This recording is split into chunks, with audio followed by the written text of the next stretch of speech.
Anyway, welcome back to another episode of the Spellbinder. Right, this is gonna be like episode, I think, 9 already. And yeah, let's see how far we can go here actually. I did put the game back to... let me double check. This is 1.1.9.1, so this is not the beta patch. This is not like some weird patch where you like got some changes. It's just a standard patch that you're playing right now as well if you're not doing public testing, right? We're not testing 1.1.9 to 1.2 today? Yeah, no. I said we're gonna like do one more episode of this guy, because I do want to get this guy up to Lokarr. That's like the first project that we're doing here, and then once he's done, we're moving on to 1.1.9.2, right? Today, one more day of playing with this character. So, yeah, what was the stuff that we haven't done yet? But basically, we did do like Act 7 last time as well, right? We haven't done Ancient Grove, right? We haven't done that. We haven't done like SR 25. And we haven't done... what else? I should just like run Ancient Grove and like figure out the other stuff while doing, like while running that. And if you're like not sure also like which kind of quests you're missing that like give you skills and attribute points, right? You can always go to the Grim Dawn checklist here, upload your character, like what's it called, like this one, right? Player GGC, no, here we take like normal quests GDD, right? Elite quests GDD, and then ultimate quests GDD file, right? Alright, we have uploaded these, right? And now we can see that we have done all on normal, all on elite, and we're missing 3 on ultimate, right? We're missing, yeah, basically only the skill points from SR, and that's it, right? Okay. We've literally done everything else. I mean, this stuff, I mean, I don't really care about this stuff, honestly. Like, as well, as soon as you have like 55 devotion shrines, right, like, this doesn't matter. And one-shot chests, I mean, the 20 that we haven't gotten yet, we should probably like actually check out though. Or, like, you should check out at home at least, because like every single one-shot chest does have a 100% chance to like give you a legendary item or blueprint. So on ultimate, once you're level 100, you should like do all of these, right? Do all of these like once, only once though.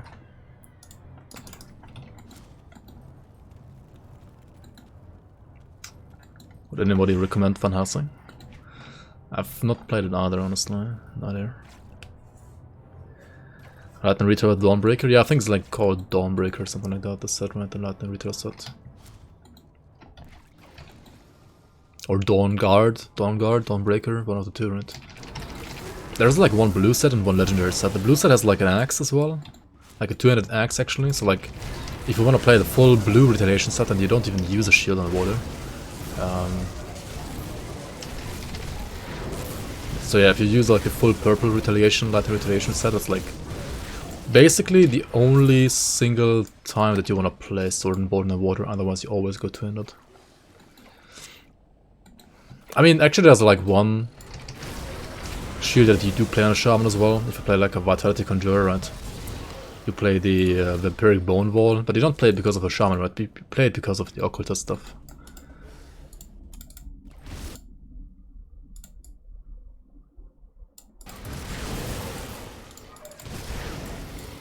Ancient Groove.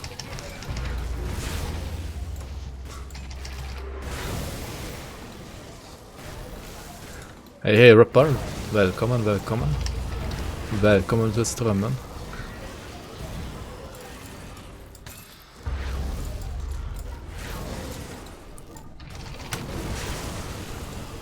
Ja, glassommar till det också.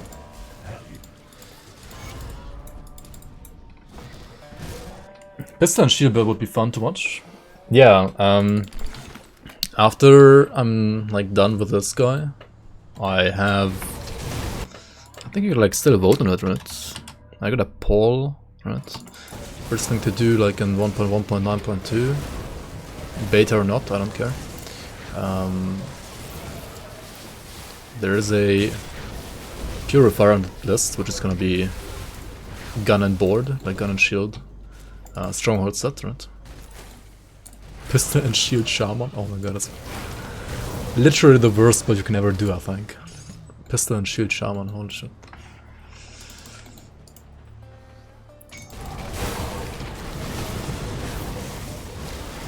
Like, even pistol and shield servitor or defier is gonna be better than that.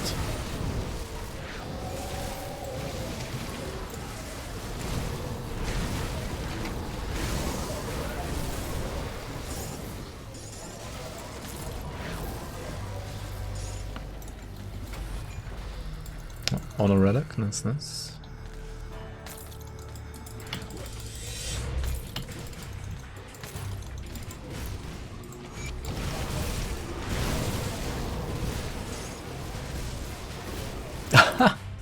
Yeah, Dargar, welcome. I saw you were like first today in chat, by the way. I did see that. Oh, we also have Kubacabra. Alright, alright. The build is finally getting tested properly. What's the SSF Witchblade? Yeah, the Witchblade is probably gonna be Chaos. The Death Knight is gonna be physical. Yeah, Witchblade is gonna be Chaos.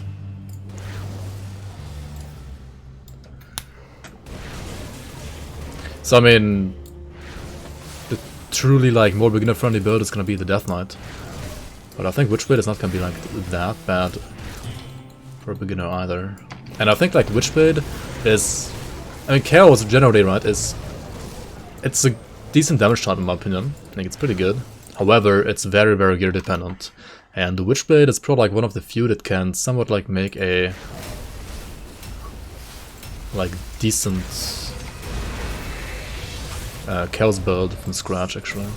At least nowadays, like back like when I tried it in vanilla the last time, like 4 years ago, it was horrible. But now it's probably pretty good actually.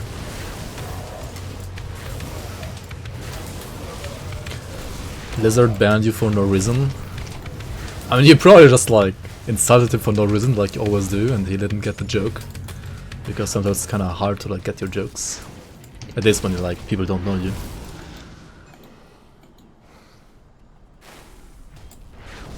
I don't want to plant here while we fight Kua. Like plants are just annoying. With a physical Witchblade and feels super strong, yeah. Alright, let's put the Kuba over here. We don't want to like fight him alongside other stuff, right?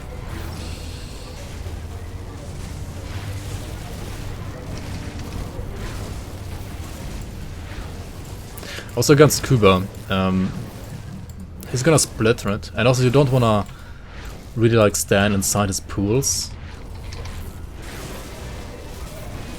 Because if that happens, then he's just like healing all the time, right?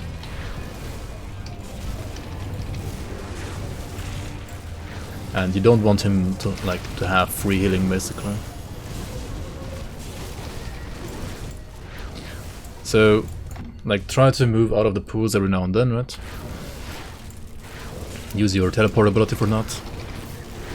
And other than that, make sure to ideally always have like Mirror or Mark of Torment up. If you don't have those up, at least make sure to have Eloman up all the time, right? Because like without Eloman, without Mark of Torment, and without Mirror, you're probably gonna die against this guy, not gonna lie. And he does have like 2 different pair of pants he can drop, right? This is one of them. Kubacabras or Leggards. We've got Mystic of Arcane Winds, which is like not really that good. Like these affixes aren't that amazing. So it's probably gonna be trash. Vendor trash, but... Also, whenever you defeat a nemesis, right, don't forget to click on the chest section, right? The chest is not gonna drop where you kill the nemesis, but rather it's gonna be where the nemesis spawned, right? And the nemesis chest has a really good drop chance as well for blueprints. Like, we also got one here, right? So make sure to don't skip it, right?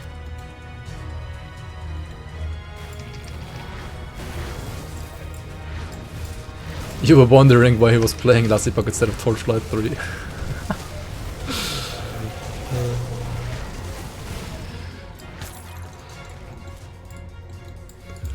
I mean, I would ban you as well for that.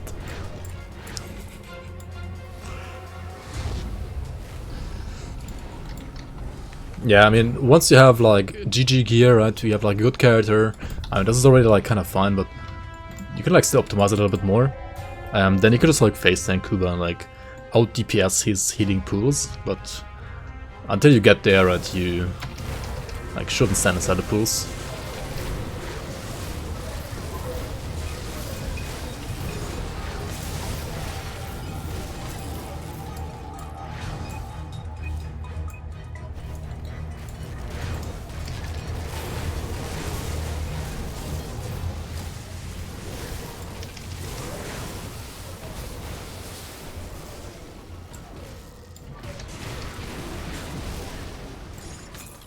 Would I recommend attacks to ruin this one? You mean the devotion? No. I mean, you could play it if you have like a very good elemental to Aether conversion actually, then you could play it. But I mean, you naturally have bit to Aether conversion with the spell, right? So it's like, just get Retosh instead, right? If you want like a devotion down here. Like Retosh is better than Attack Zero for sure.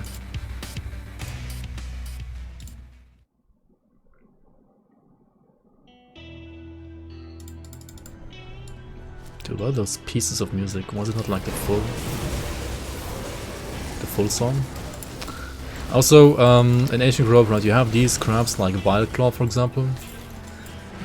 Like basically many of the poison hero mobs, right, they have like skill disruption. And if you don't have like skill disruption pants, for example, then yeah. I mean, I have like pretty low one right now, right, so I got like 0% disruption, yeah, that's pretty bad obviously.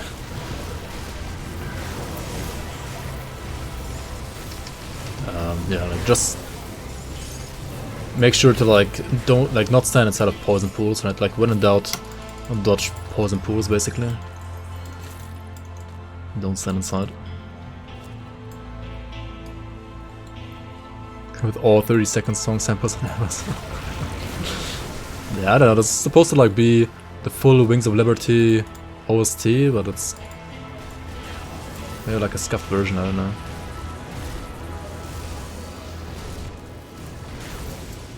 Also over here, right, you have Vinelton, and with this guy, you can actually like not only farm like monster blueprints, but also blueprints, right? He's gonna sell you like lots of lower level blueprints, and some of them can be really, really important because they are like component blueprints, right?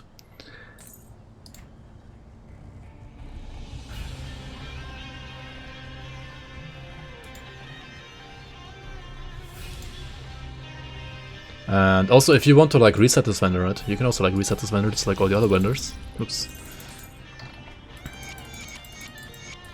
We're gonna do that here again right in a second, like just go to the next level, wait like 12 to 13 seconds, and then go back to this level and then like talk to the vendor again, and he will have like new loot, right?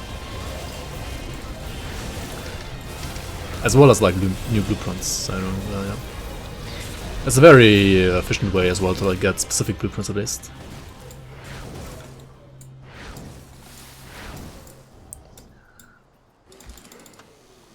Also, this Ancient Grove dungeon has, I mean, in total actually 5 bosses, right? You have like the end boss, Gargabor, and before that you have the 2 Bulbasaur bosses, right? Vilgazor and Golgazor. Then you have the snake, right? Over here. Stathzar. And then you have actually a kitty, right? A manticore. What's Shamder in here? What the fuck is he doing? Dude, why are there these Yetis here as well? What is going on here? Hello? Does like Stathzar invite people to a party or what?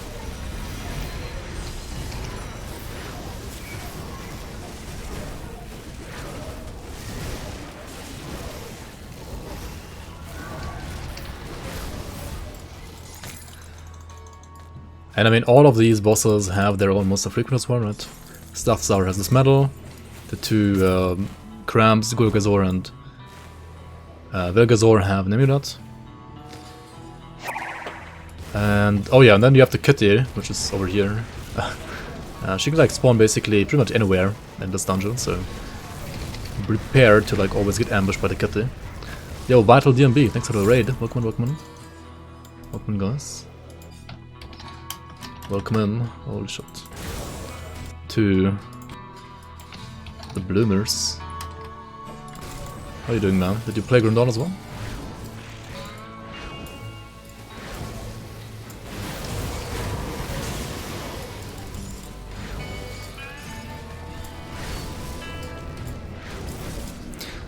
Don't I check rings and jewelry? I mean, you mean at the shop? Yeah, you should. Like, generally you should, for sure.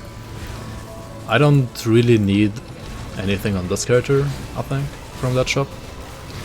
But like, generally, yeah, you should check it out and get some stuff for like other characters, for sure.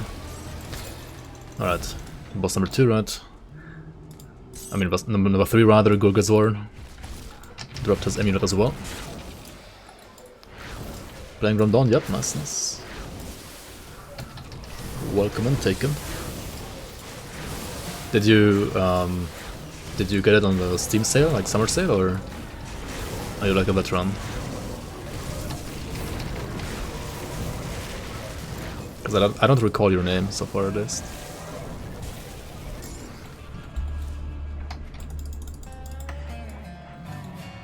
Big loots only. Yes, only the biggest and bestest loots, right? The best tests of loots.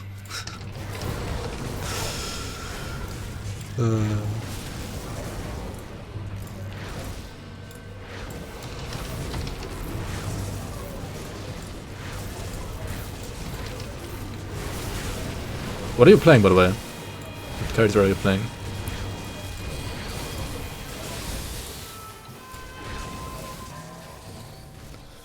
Alright, don't forget to click on stumps, right? Especially with 1.1.9.2.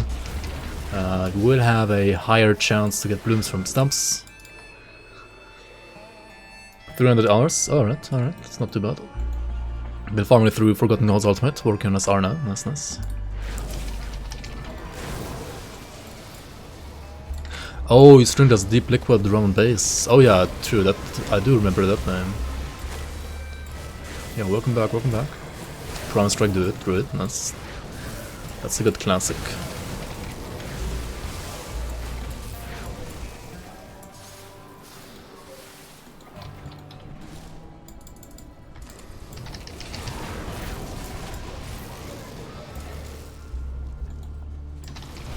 Yeah, welcome back, man.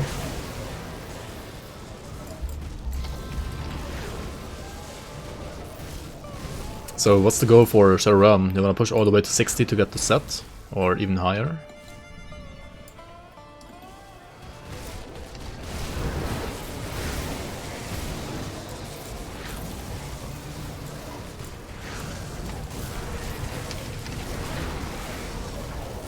Ah, we speak at last. So thanks for the follow, welcome on, welcome on. Happy with 25. Achievement and skill points, yeah. I mean, yeah, 60 is pretty intense. Like, the first time you get there is pretty intense. Like, once you have the Waystone and you just, like, are able to start from there, it's... I mean, depending on, like, your gear and, like, your build, it's not really, like, that intense anymore. But yeah, like, getting there the first time is kinda annoying. What you can always do though is you can just like go to normal and then like basically like push SR and normal because it's way easier. Push like all the way to 65 on normal, for example. Then you have like all the waystones, and you can like try approaching Ultimate Shadow Realm step by step still, by like just doing 2 shards per waystone you have, right? Say. You can probably skip the number, like the wave 5 one, like SR 5 one, but you could like start at, yeah, like 20 to 21, do that once, 35 to 36, do that once, if that's doing well, like 50 to 51 and so on, right? Yeah, you can push on normal. Like if you wanna like just push, I would suggest you like just like, yeah, pushing on normal is like, I mean, it's either way, it's gonna be a grind, because it's just like, not really because it's that hard on normal. I mean, higher shards still do scale a little bit, so like it's gonna be not that easy, even on normal. But still, like compared to ultimate, it's like way easier, and you're like gonna like get through the shards way quicker. And then like just for like limit testing, do like only 2 shards at a time. Like 2 shards at a time are like maximum amount of loot anyway, like it's the best for loot efficiency, so. And yeah, if you like start at 20, 21 on ultimate, after like getting all the wastelands on normal red, yeah, like you're not gonna die, I think. So like you can limit test like every 15 shards basically, like see how well your character is doing, without like having to invest all that much time that you otherwise would need when you're like grinded on ultimate all the way from 1 to 60, right? Or like all the way from 1 to 65 rather.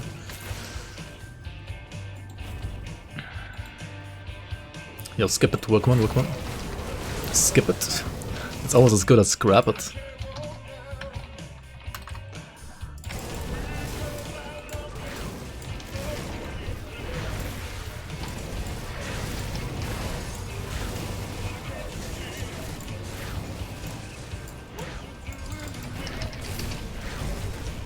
I didn't remember like Wings of Liberty having this kind of K-Kona music. But hey. As long as it's like free to play on Twitch and YouTube.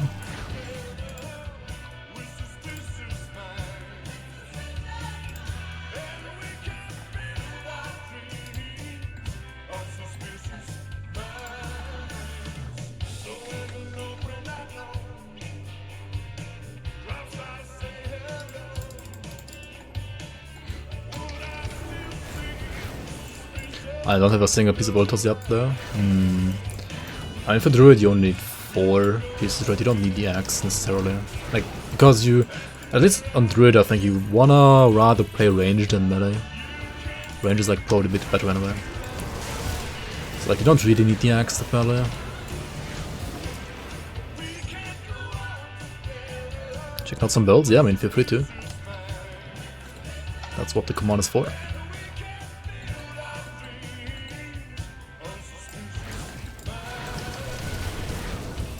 Okay, this is Shaman for Vitality, Drain Essence. Oof, that's a hard one. I would probably say Occultist. But like depending on what gear you have, we speak at last. like both can work for sure. Instead of auto skip it, welcome on.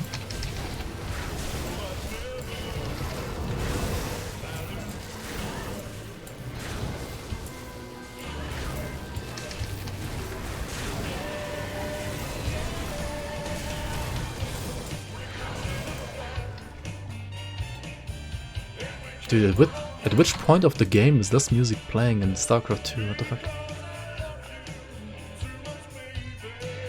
Suspicious Minds. Interesting. Anyway, we're here about to defeat the final boss of this Heart of the Forest part of the Ancient Grove dungeon.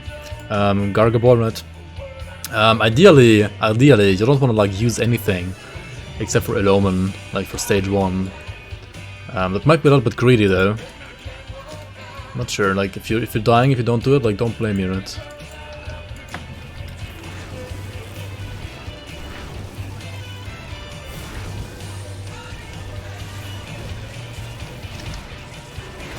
Also whenever you have like a debuff on you, right?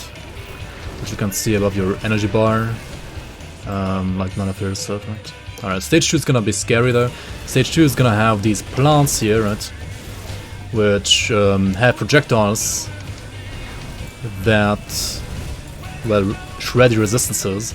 And also he's gonna spawn volcanoes, right? Like those over here. He spawns like always 2. And you don't wanna stand on top of them, otherwise you're, I mean, not dead, but I mean, sometimes you're actually like just dead.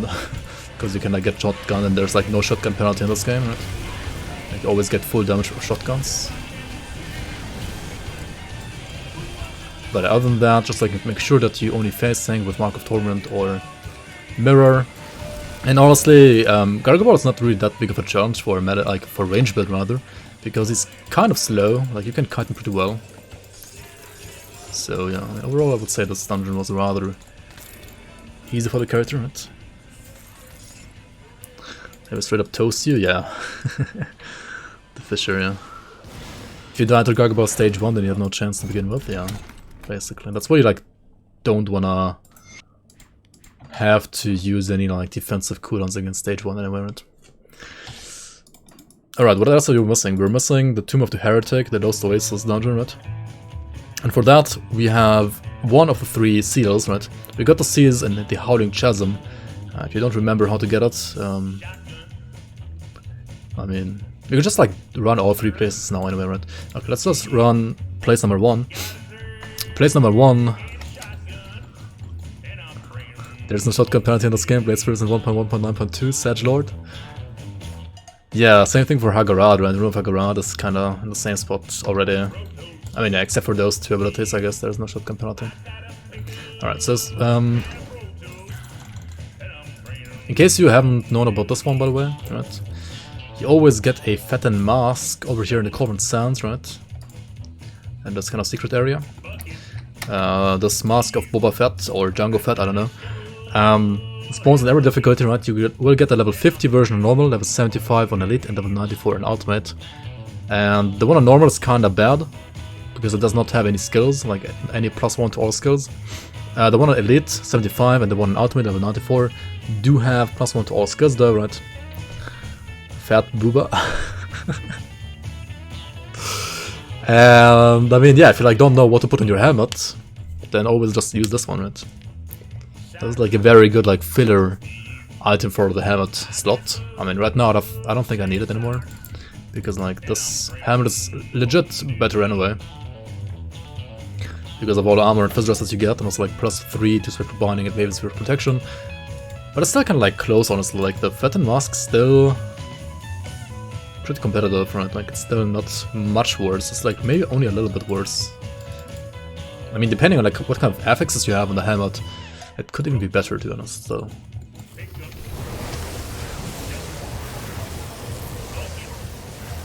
Alright, down here you will have like maggots, and lots of more maggots, right? We're gonna defeat the final big, not big booba, but big maggot, right?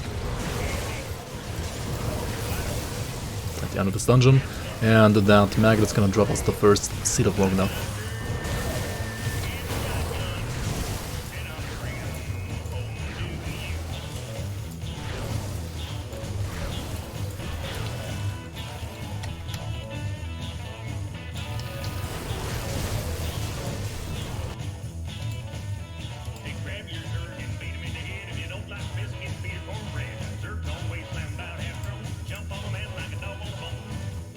This was a good option.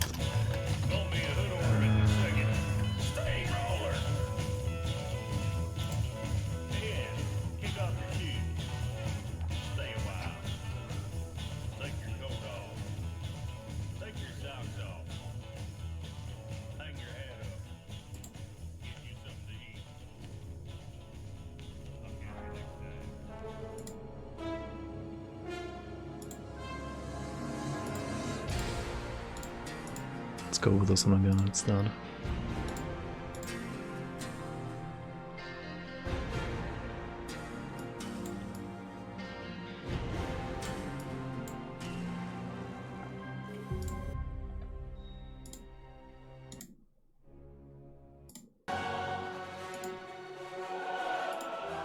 All right.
I mean, to be honest, the character is already like pretty strong. Like that Kubacabra kill time was decent, certainly pretty decent. And like defensively, we didn't have like any problems whatsoever, as long as like don't stand inside the volcanoes, right, at least. So yeah, I'm pretty sure we can just like go for Lokarr after this, even like after killing Morganath. Like I don't see why we shouldn't be able to.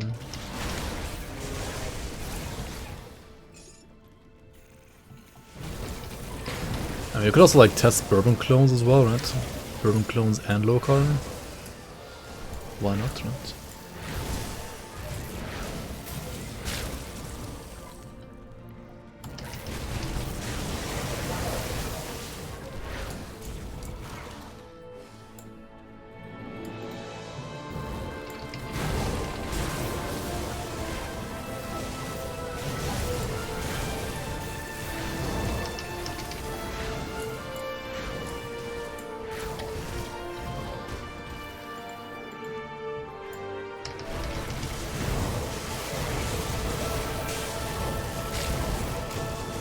And except for the last maggot, which can actually kind of hurt. This dungeon is not really a challenge, right? Alright, we got to the final maggot, there it is. Gurblix the Digested. Here you do wanna make sure to yet again use your defensive cooldowns properly, right? Otherwise it's getting a lot sticky. It's getting really sticky here otherwise. But I should like take him down with like one Mark of Torment, Mirror, Mark of Torment combination, right?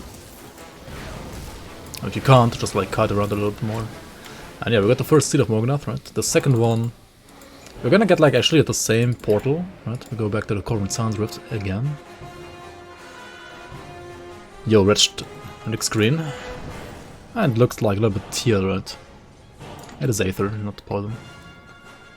Benchmark for binders, sorry.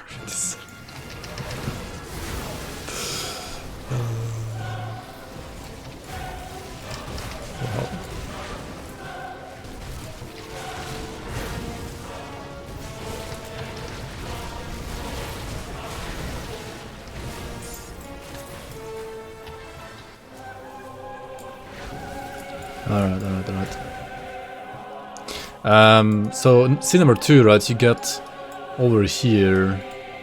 It's kind of like a hidden path as well. Yeah, maybe it was so green because of like all the maggots like throwing around their poison stuff as well, right? Like over here, next to the 2 statues, right, you go here to the west. To like this area here, right? This is where you get scene number 2.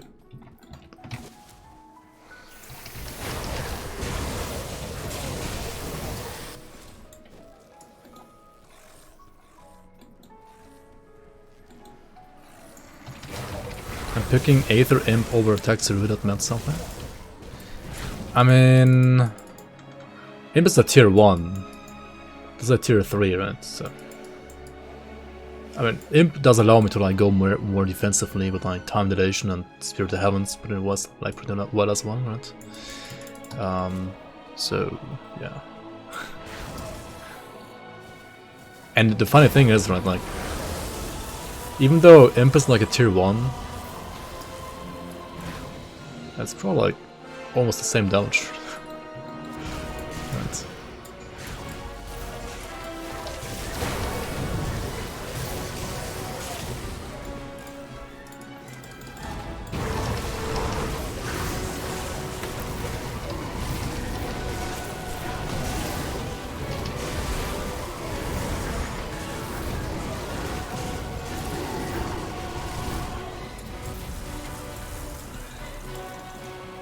You just get Serenity.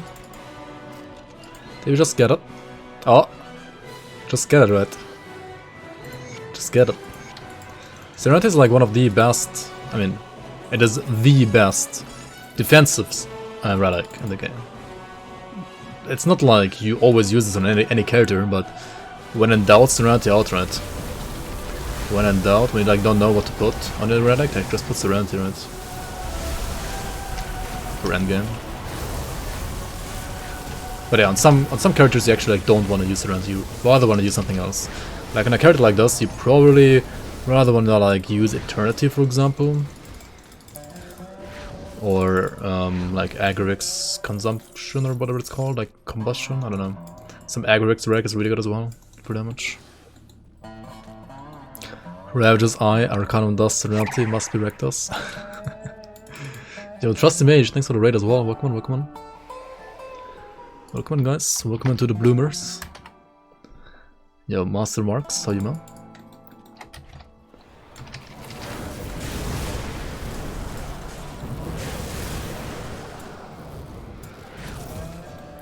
How you guys doing? Did you play some Grim Dawn as well? Trusty Mage. Being a caster, sick of our reckoning. I mean, in my opinion, casters are like probably the most fun in this game. Out of like all the archetypes you can play. Cooldown based casters or channeling casters are both fun. I think cooldown casters is actually better than channeling casters, but both are fun. You love Grim Dawn, nice. It's good to hear. Only on normal at the moment. Alright.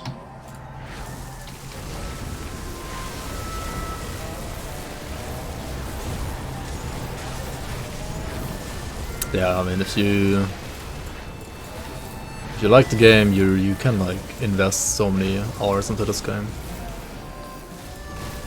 The game is just a gem, to be honest. Like, it's a really good RPG. I mean, in my personal opinion, it's like the best. Like, the best. I mean, objectively, other RPGs are more successful, right? Like, Pablo Exile is more successful.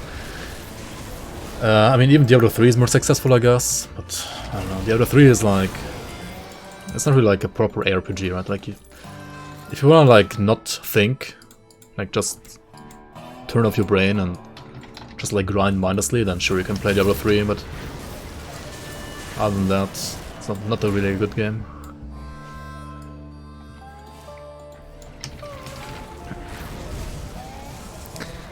We got Renthor, the Rude, the Sandstorm, right?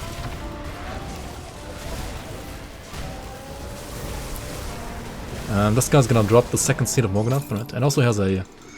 Actually, like, all of these bosses have monster frequency, right? Like, the Maggot had a String of Maggots belt. This guy has, like, an offhand.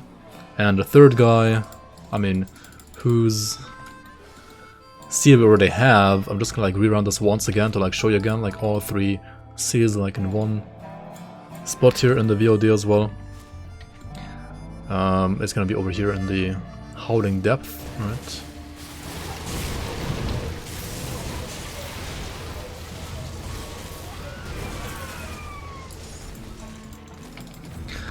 I mean, Last Epoch was pretty good as well. I feel like Last Epoch is, combat-wise, I mean, it's quicker, right? It's a little, like, quicker than this game, for example. So if you like a little bit quicker gameplay, then yeah, Last Epoch might be more for you. However, like, Last Epoch is still, like, early access, right? And, I mean, one YouTube viewer was, like, asking me this in the comments, like, some days ago. He asked me, like, how much percent, like, of a complete game would you say Last Epoch is if Grim Dawn was like a 100%, right? Or like a 98%? I think he said like, yeah, if like Grim Dawn 1.1.9.2 was like a 98%, how much would you like say is Last Epoch a like complete and mature game? And I would say currently it's near like 35%, right? It's not even 50% yet, to be honest. I mean, it's the 35% that it has, like those are good. But yeah, like it's still missing so much in my opinion. And by missing, I don't necessarily mean like it misses content, but also it misses patches, like it misses a year at least of like balanced patches as well, because like not only are things missing, like content-wise, but also like balance is still like not that good in that game yet. Right? Yo, awesome Huey, welcome on, welcome on. Thanks for the follow.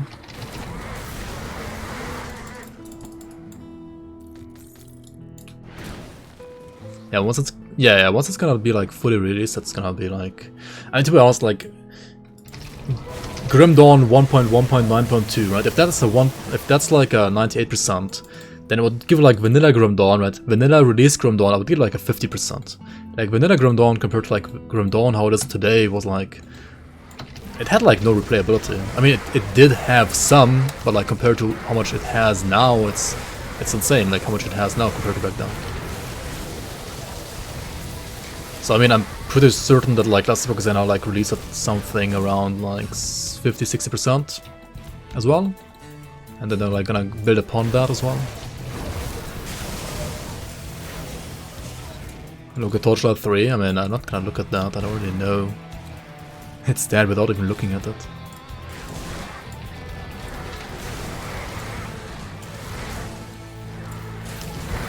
And I mean, for me personally, like Last Epoch is probably like the second most fun RPG right now though as well. Because like I don't really have like any big nostalgia for Diablo 2. I don't care about Diablo 2 to us. Like I'm not gonna.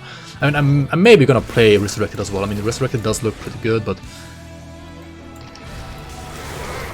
I'm not really sure if I'm gonna like play it a lot because like yeah. If it still kind of feels like Diablo 2, which in my opinion is a little bit dated and clunky compared to modern RPGs, then I won't play it like that much. I mean, then there's Path of Exile. Path of Exile is really good, of course, as well. I mean, Path of Exile does have like lots of endgame content variety. I would say like Path of Exile's main strength is like, first of all, not necessarily like build diversity for like the 1% of like super OP builds, but like build diversity for like all the builds below the 1%, right? And then also like all the systems that you can like use for crafting. That's like a really strong point about Path of Exile as well. And then you have like endgame diversity, right? Like all the seasons, like all the implemented leagues, yeah, like do make endgame. Like, they create an endgame that is never boring, really, right? If you compare it to Grim Dawn, I mean, Grim Dawn does have some endgame systems as well, but like, at some point, I guess you're like, if you compare, for example, like running maps in PoE to like running Shadow Realm and Grim Dawn, right? Shadow Realm is not a bad system, but like, compared to maps in PoE, where we have like so many other like side quests that you can do from like all the leagues related stuff, right? Yeah, I mean, compared to that, it's kind of boring in a way, I guess.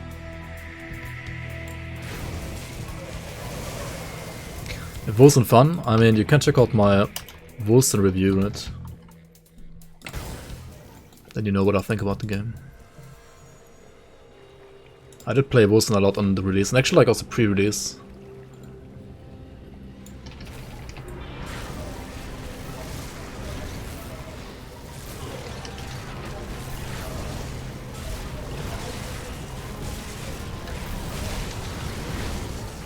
Alright, Halang's the Forgotten is the guy that does drop the 3rd Seal of Morgonath, right? So, yeah. I mean, I already have it, but yeah, this is the guy to kill for the 3rd seal. Once we have all 3 seals, we go to the Colon City Rift.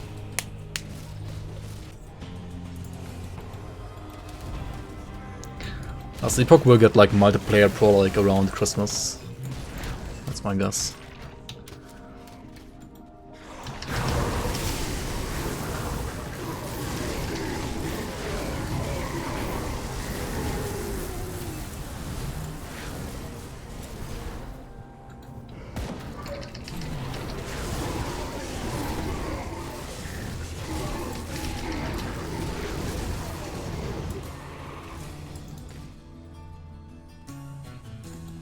But like, yeah, when it comes to Path of Exile, right, like for me personally, like flasks are literally like a game ruiner to me. I don't know, like having to spam flasks non-stop for like no reason other than them not being permanent. Because like at some point they could kind of be permanent. I don't know, I mean I know for bosses that it's still like fine the way they are, but like if you're not running bosses, like you're not fighting bosses, then it's just horrible. I wanna just do the totem there. Wait, where is it? Oh, it's over here, right? Yeah, okay. It's not too far away.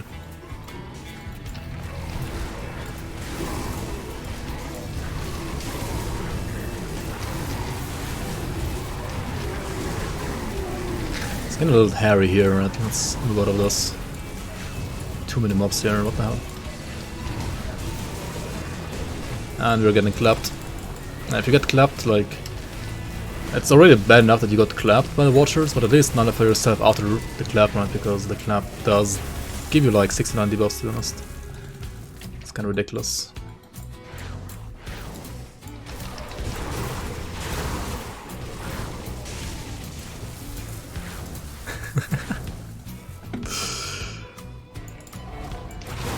I got an Arcane in here. Let's kill the Arcane like ASAP. Focus on the Arcane. Good thing this ability has proper pierce through, right? Alright. Not too bad, not too bad. We got a Ramtime Mask and a Scoundrel's Hood. And our stash is full. I mean, personal stash is full.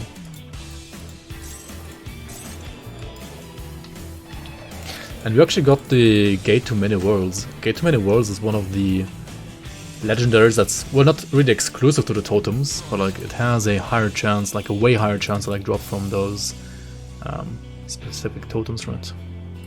Wait, did we get an Incorruptible of Scorching Ring from Gargabol earlier? Holy shit, dude. What the fuck? This is insane. This ring is absolutely insane, dude.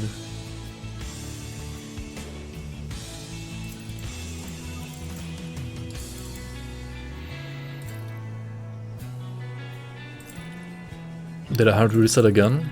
I mean, this character is a sort of self-owned character, so he does have like his own folder. Basically like his own account. So to say, in quotation marks. Off the Grove is not too bad either, but I mean, Poison Prefix is not really that amazing. Aggressive of the Hurricane. It's not too bad, right, actually. Not too bad either. If you wanna like play a lot about at least.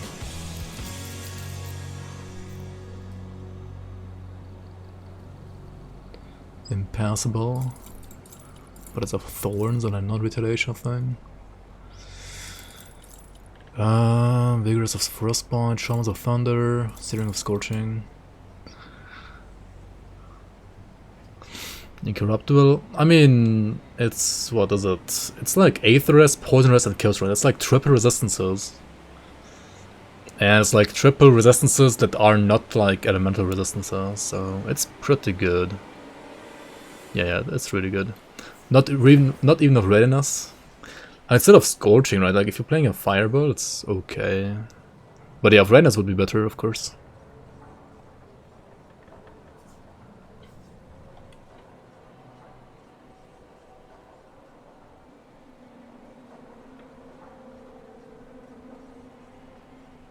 Yeah, like all the class options available is like more important for me personally as well compared to multiplayer. But I know that like many people obviously do want to play multiplayer. I mean, for me personally, I feel like RPGs are best played as single player. Like no matter which one you play, it's like always best to play them in single player. But especially like for more casual people, it's a lot of like fun to play on multiplayer as well. Of course, of course. And I mean also like if a game is gonna have like ridiculously hard content that you can like only do like in a group of people, then it's like interesting as well.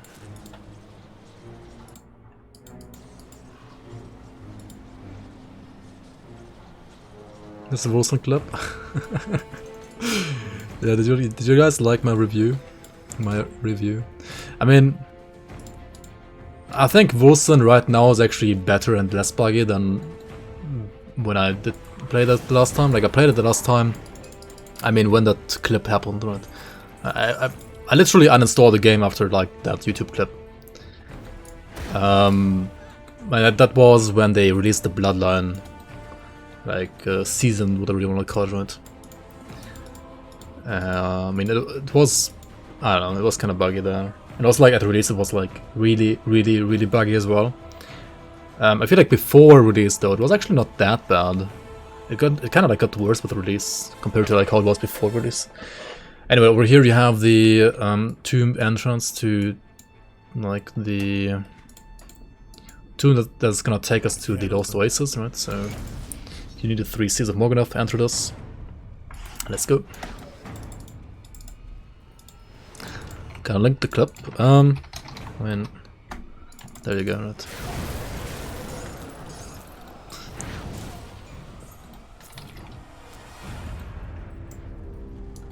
all skills and passes work in Warsaw now? Maybe.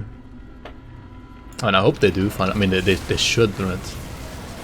Like, they had over a year to fix stuff. Like, if it's not working now, then when is it gonna, like, work then, right? I don't know.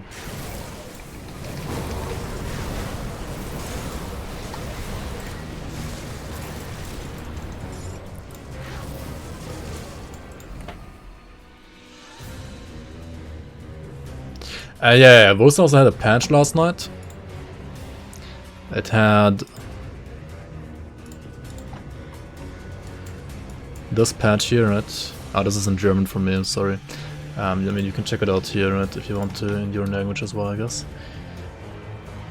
And yeah, I mean, if you look at this, right, this is supposed to be like a full, like a patch, right?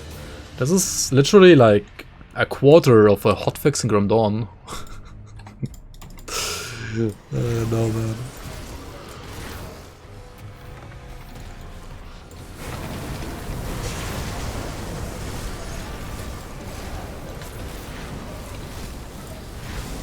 I just need more time, right? I just need more time.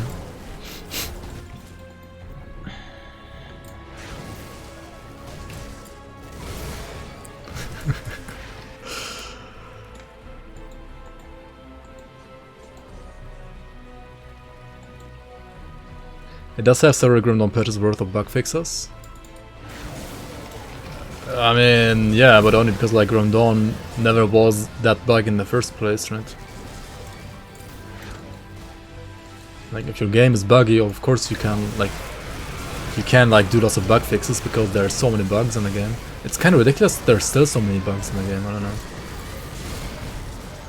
Like, how's like the like look at this, right? Like, this up here is quality of life, and this is bug fixes. Like, how's a patch like more bug fixes than like quality of life, or like even where's the content? Dude, like, this is quality of life, right? This is bug fix, and where's the content? There's literally no content. What? Oh my god.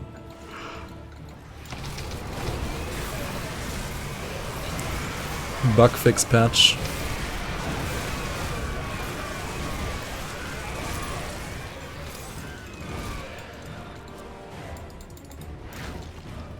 I mean, maybe even like too hard on Bourbon, but I don't know, man. Like, even last epoch, right? Like, every single point X patch, like, I don't know, like 0.8.1, 0.8.2, right? Those kind of patches, they have like lots of content as well.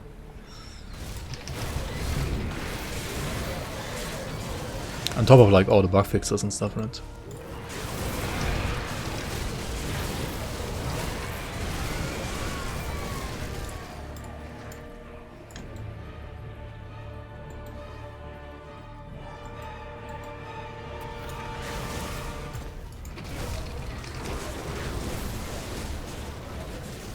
The patch notes have more words in German, so it's even shorter in English.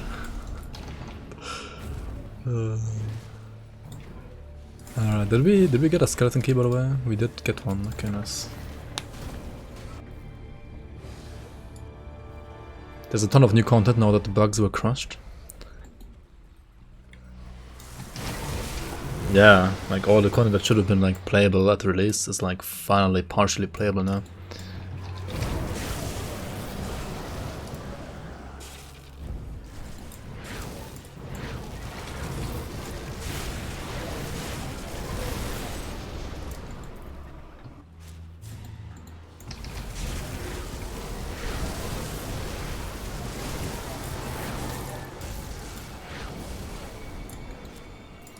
Alright, let's touch the totem.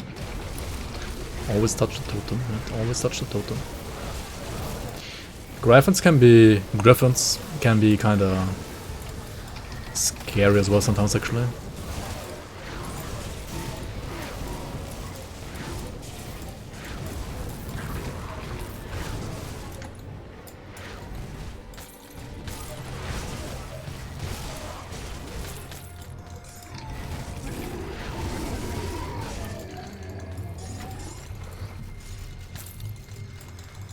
What are those? Islanders? No, Mythical Aldur's Inquisition.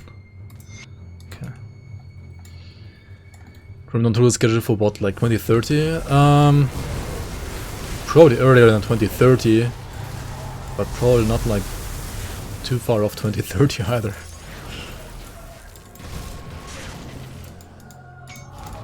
I got an arcane in here. Let's kill him, let's kill him.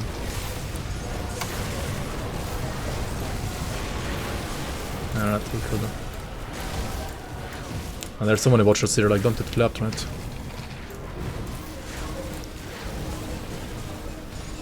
Okay.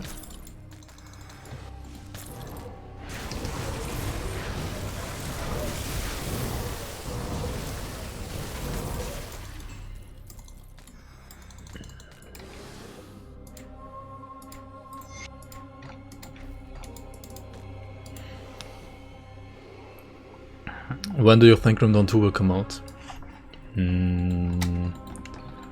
Probably not before. I mean, I don't know, maybe like 2025 or something like that.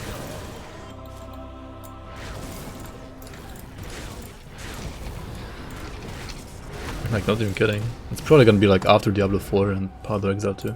I mean, certainly after Path of Exile 2. Like 99% also like after Diablo 4. What about Half-Life 3 then? Wilson's gonna be good when like Half-Life 3 is released, right?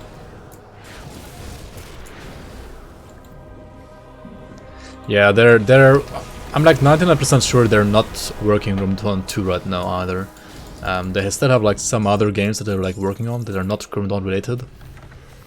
And like once one or two of those are finished, like for example the Final Frontier that's coming out this year, which is like a RTS slash city builder, town builder kind of game. It looks kind of like Banished, I think. Probably something like this. Like once they're done with that game, they might. I think they are gonna like put together a team that's like gonna start working on Grim Dawn 2. At least that's my assumption.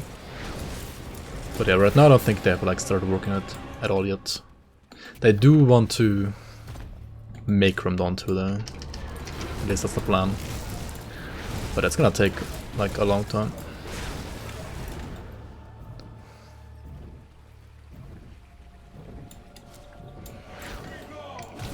Be gone! Keeper of the Seal. Be gone! Wait, where does projectiles go? Where did they despawn? It's so weird.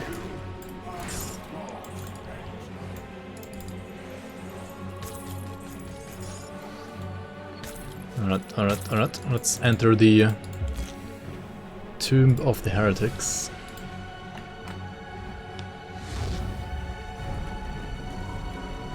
If last epoch combines with the Wilson graphics and transmog stuff, equals D5, Diablo 5.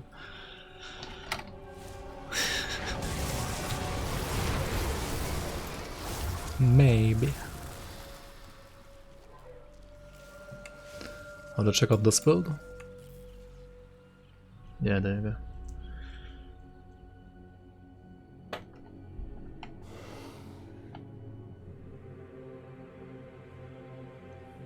Maybe there's nothing to fix. Sad helper hero. Yeah, in Grim Dawn there's like nothing to fix compared to Wilson at least. Yeah, let's whoops, what am I doing? Yo, Migok, how you man? Another believer in the gods has arrived.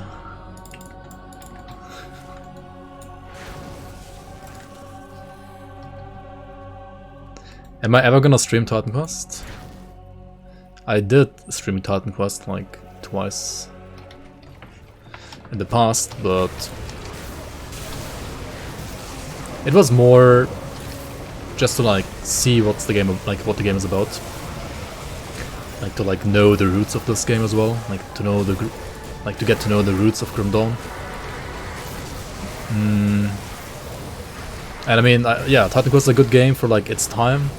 I do think that it's like really outdated though, like really dated. And like nowadays it's kind of like, for me personally, like why play Titan Quest when you can just like play Grim Dawn, right? Like why play Titan Quest when you can play Grim Dawn? That is for me personally, so. You still play Diablo 2, it's even more dated, yeah, but you probably played because of nostalgia as well. I've tried playing Diablo 2 after playing Grim Dawn. It's not my cup of tea, to be honest.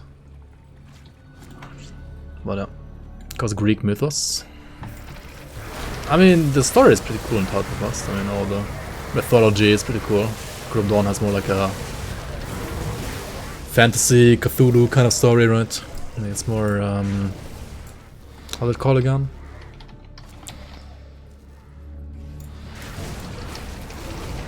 Lovecraftian, right? Am I gonna try D2R? Probably yes, I'm gonna try it. Am I gonna play it a lot? Probably not. But yeah, I'm gonna try it. Alright, down here you will find like lots of these tentacle guys, like signs of hunger, signs of famine. And they do have a chance to like drop exclusive pieces of the Morgoth set as well, and they do also hurt a lot, right, as you could see. So don't underestimate these tentacle guns.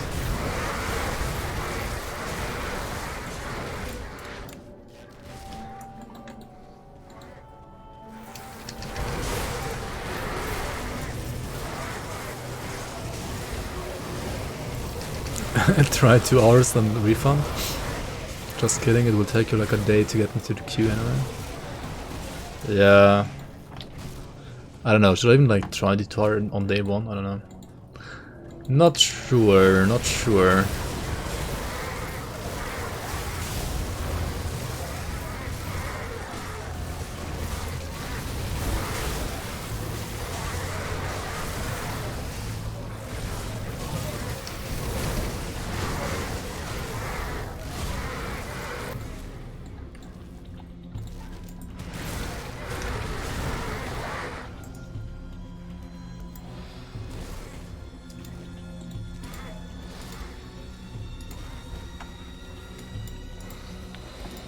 Alright, according to the Magi, here you have this event, the Magi event, where you will find 2 out of 7 Magi's, which have like a chance to also like drop their blue and purple rings. Pretty low chance, but yeah, you can get them. You can get them. And yeah, the fight is not that easy because they have a combined resistance shred of overall 69, right? So they have like a ability where they like charge up basically and then like release a blue Nova. You don't want to get hit by that ever, and if you do, like nullify yourself like immediately basically, right?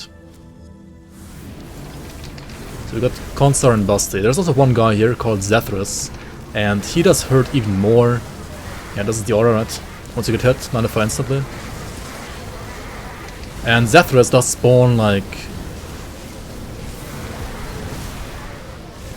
well, like physical projectiles, right?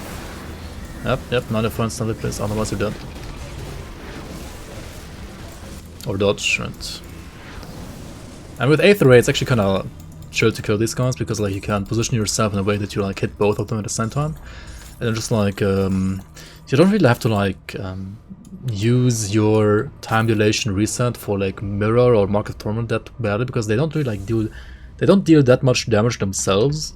The scary thing is that they deal like lots of damage once they debuff you, right? So you wanna just like nullify and then reset the nullification, right? So that you have like nullify up again when they want to like debuff you again, right?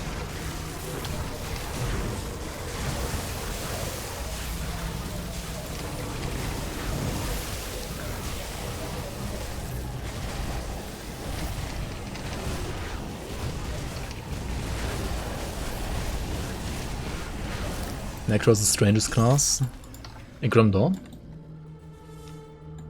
Have I played every build at this point? Not every build, no, but every class, yes.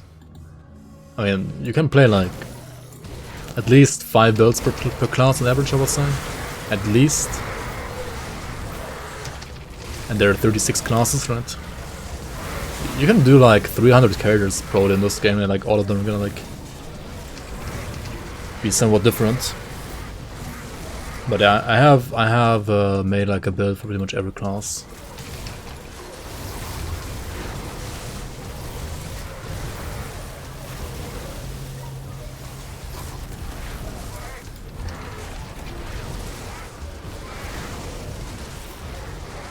Penetti's one. I'm gonna save up Penetti's for the grand finale, right? The grand finale of Grim Dawn. Penetti, Mage Hunter, or whatever. Probably Mage Hunter, right?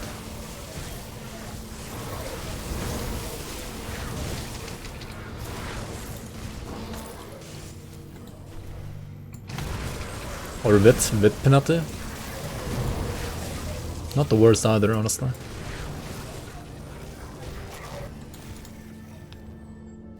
Elder's Tempest.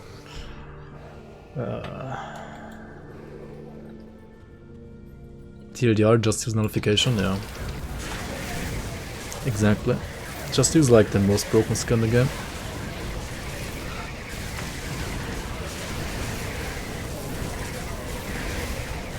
Like at least the best support skill in the game.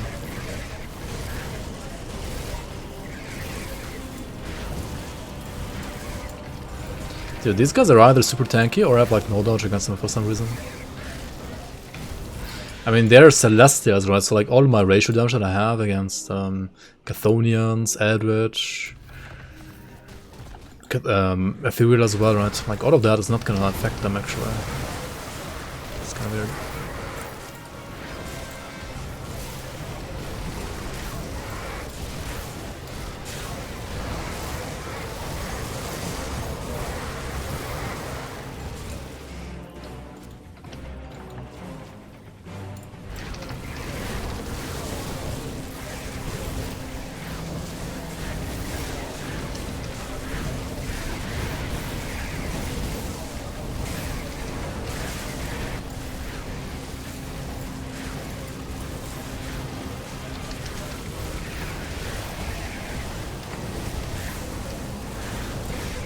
Oh.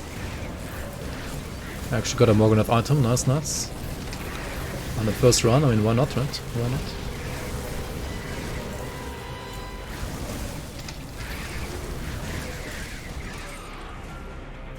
not? Good lore, almost as good as Edsnack, yeah. The Sauron lore. Yeah, the Morganath is basically Sauron, right? Like Grim Dawn Sauron.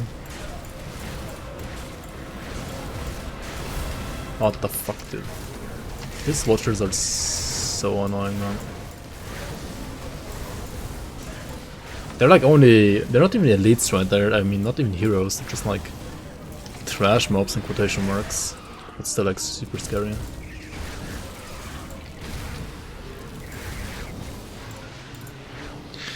What do you plan to do for the near future? You mean in Grim Dawn or general in my life? In my real life? Or with streaming, like with which games or what do you mean? Intoxio. I mean, when it comes to Grim Dawn, I plan to do one of the following next, and then the other two things in that poll after that. That's basically the plan for like the next couple of streams. But technically yellow mobs are elites. I mean, yeah, true.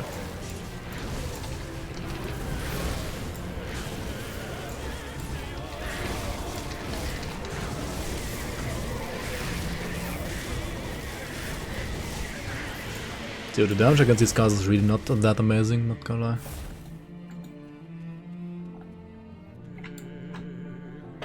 Gotta go get shot. Have a good day, everybody. Alright, Wretched. Take care, man. Don't get shot, though. Take care, man. Thanks for being here. Ah, fuck, I got clapped. Gotta nullify the clap, right? Gotta nullify the clap. Also in here, right, this is like a Death Room event, the Hunger and Darkness event here, and you will have like 2 Signs of Famine spawning in the corners of this room on top of all the mobs like spawning from the chest, right?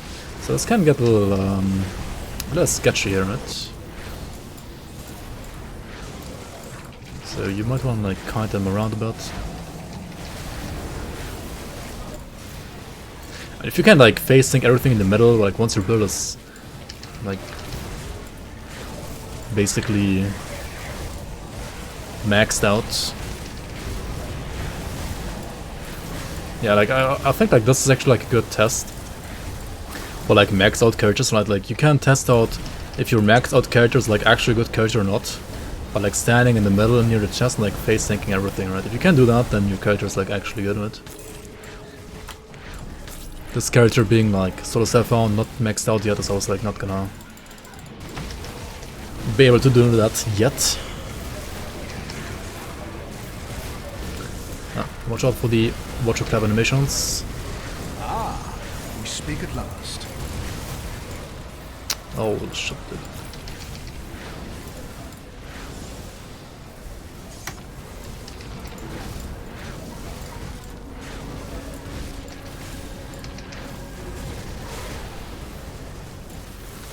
Alright, alright.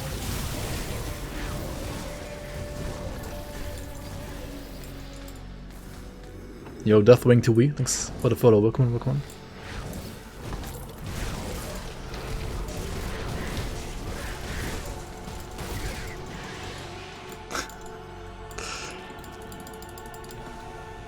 The instant grammar Nazi.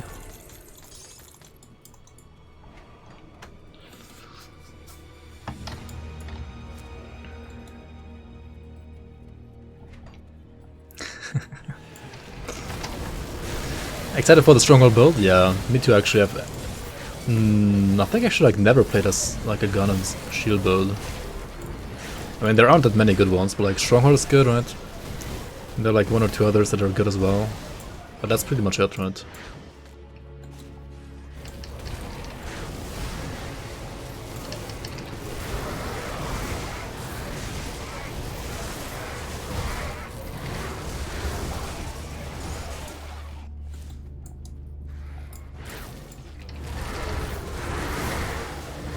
Do I have a Gallons build? I do not, no. And I do think that even before the nerfs that are gonna happen next patch for some reason to the Gallon, like I don't understand the nerfs to the Gallon to be honest. Even before that nerf, I think the Gallon is kinda like I mean it's good on softcore, it's like fun on softcore, right? But on hardcore, I don't know. It's probably too squishy for hardcore.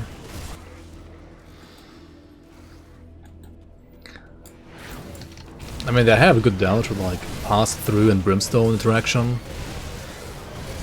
but like they're not the only weapon that have that kind of interaction, right? You have other weapons which have like the same interaction as well. I mean, some others are also getting nerfed that have the same interaction though. So I don't know. In my opinion, like Dagaron needs some kind of tankiness there on the set. It's kind of squishy, right? Over here, right, this guy. This shop here is the best way to like basically target farm conduit blueprints, right? You can get like conduit of Night Whispers, of Undying Whispers. Basically every single class has a conduit. Conduits are amulets. Like we got the Necromancer one here. We got the Nightblade one here as well. And these are really interesting because you can craft them with the smith, right, just like any other item. But they will have like random affixes as well. Like not random, but like rather they have like a pool of I don't know, 7 or 8 or 9 affixes, and they will like roll one of them randomly, like at random. You can check them out on the grimtools as well. And they can be like really good for many builds, really. Also, if you like don't know which kind of amulet to use, getting a conduit on a build for your character is probably like not the worst idea, because like it does give you like +1 Oscars to your mastery that you wanna use, right? And you're playing rather. And also it does give you like +3% to all resistances, like as maximum resistance, right? Like basically giving you 15% less damage taken from all damage traps except for physical, right? It's pretty good.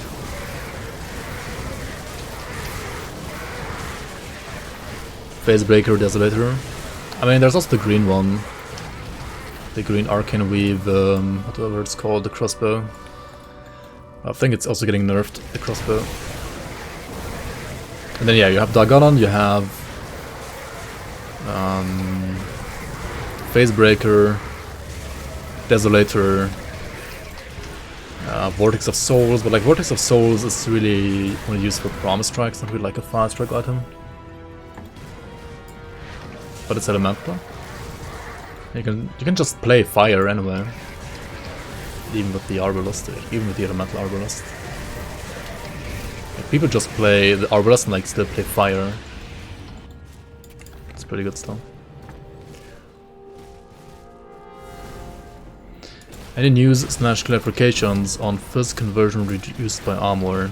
Yeah, right now on the testing patch, right, every single source that gets converted to physical damage will be reduced by armor separately.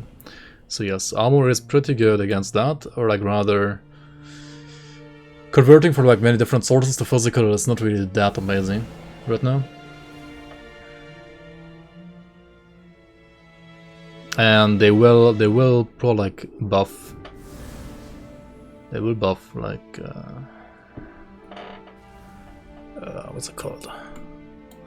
Like they will buff stuff accordingly. That's my guess. Because I mean, I want, ideally I would like them to also like fix the armor interaction properly. But Zent has said that that's gonna be like even more work. Which, I mean, it sounded like they're not gonna do it.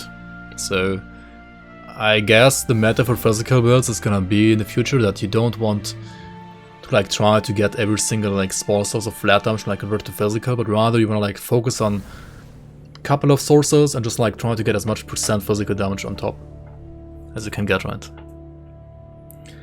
Lazy devs, yeah, I mean, why separately? I mean, because it's like coded like that right now. They have to like change the code by a lot, I guess, I don't know.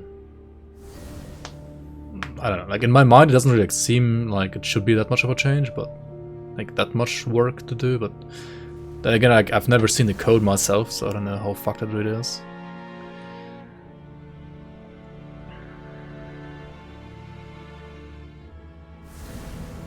Any fire or mage build? I mean, if you want like a very traditional fire mage, like fireballs and stuff, without like any demolitionist shenanigans, then I guess like, yeah, fire throws and scar shard is like the best thing you can go for. Maybe. And also, I mean, you saw the Bomberman builds on YouTube, right? I think the Bomberman builds, at least in this game, like for this game, they do qualify as like a proper fire mage. But they look more like bombs, right, than like magic spells. Anyway, we are here about to kill Grand Magus Morganoth, right? And yeah, you don't want to get hit by like the projectiles from the conduit in the middle.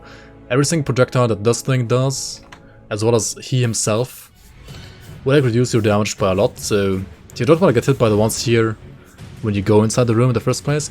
And like once he applies his debuff on you as well, you want to like nullify yourself, right? TLDR, nullify is your best friend, even in this fight, so let's move on into the fight, right?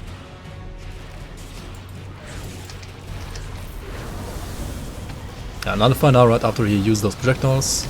Also, he will spawn like shades of the like Magi's that we fought earlier, right? And yeah.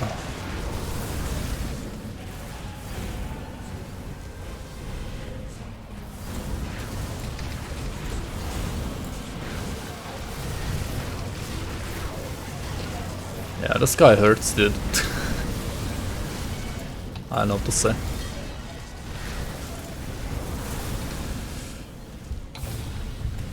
Holy fuck, dude. Alright.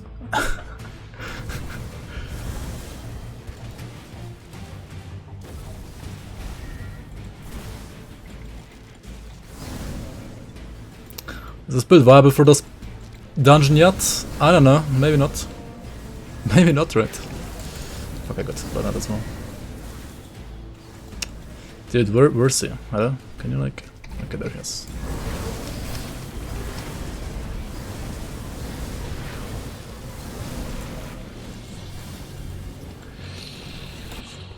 Yeah, his damage reduction is really annoying.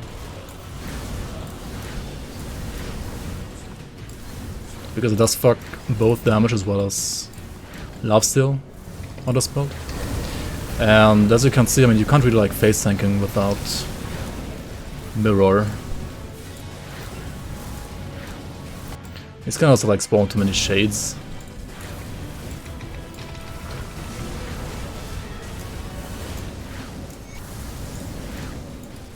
I mean, we killed him, but is this a good kill? Not really. If you're playing hardcore, yeah, prepare your clusters, right? Prepare your clusters, have your defensive cooldowns already, like Mirror, Mark of Torment, Notification, otherwise this might be rippy, like might be actually rippy though. Huh.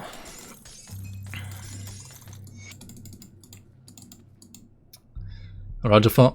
Good night, good night. Thanks for stopping by. After this I kinda wonder, what about Lokarr, right? What about Lokarr? What about Lokarr? What about maybe like upgrading components as well before we do Lokarr?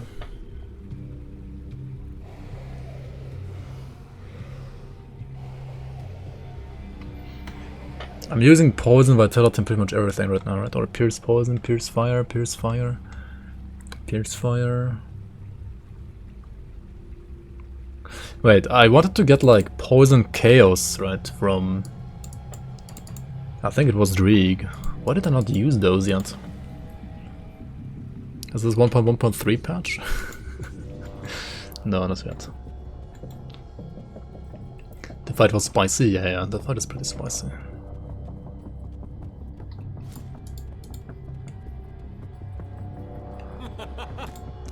Isn't Morganath a woman? Nah, I think Kubacabra is a she, but Morganath is a he, or like, I don't know, he's like... He identifies as a Sauron basically, right? Like, he's basically Sauron from Lord of the Rings, right? His gender is Sauron.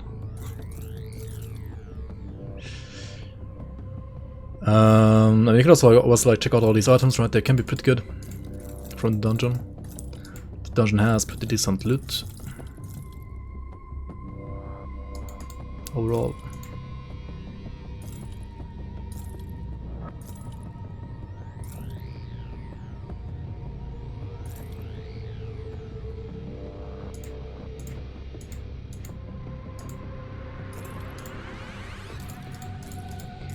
Alright, now what?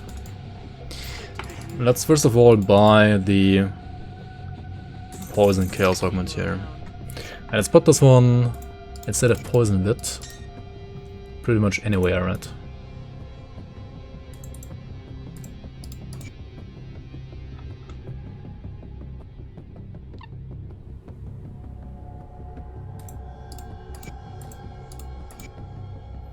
Poison Chaos, Poison Chaos, Poison Chaos, Poison Chaos. Oh, we have 50% Chaos overcap, 30% Pierce overcap, 56 Fire still. Alright. I mean, we could get... We could get rid of the Arcanum, I mean the Severus Essence now.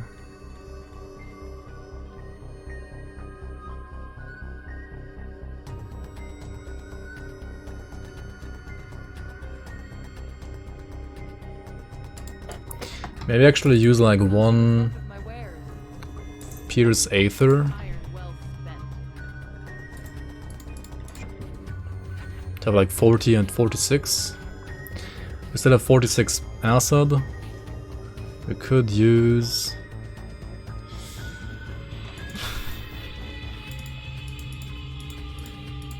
And what can we use? Can we F it? I mean, feel free to. Feel free to try.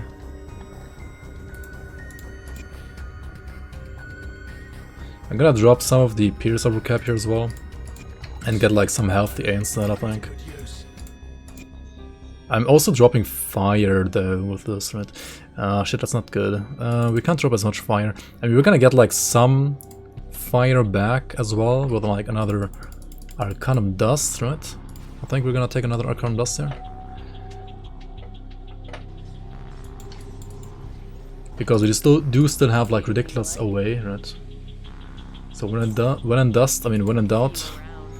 Arcanum Dust out, right? There we go. Yeah, we reached like 2.8 KDA now. This seems fine, right? Fine.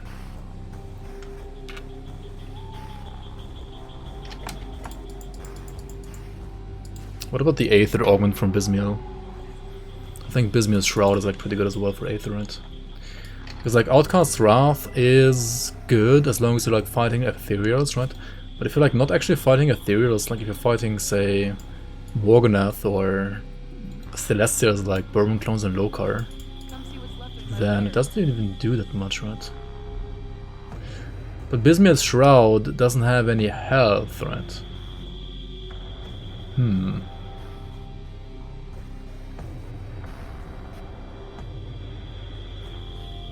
It's not really good either.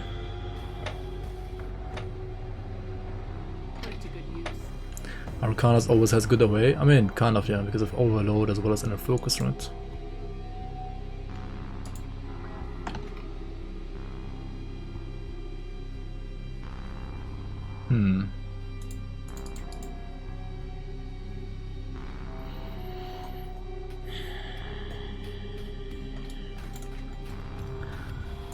This is kind of like the point where you should start using different components as well. Like we should start using bloodied crystals at least, right? We can craft bloodied crystals. We did find the blueprint for bloodied crystals, right? So let's craft like 8 hollowed fangs and 8 silk swatches, right?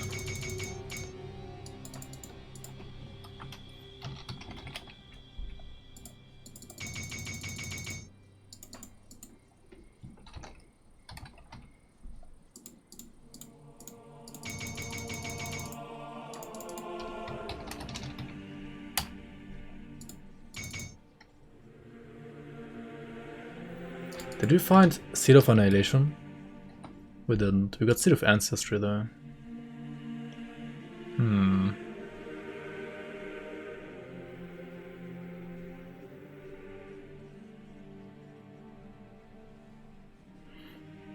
What's a good amount of overcap on resistances? Depends a little bit on the damage type. But overall I would say something around like 30-35% is good.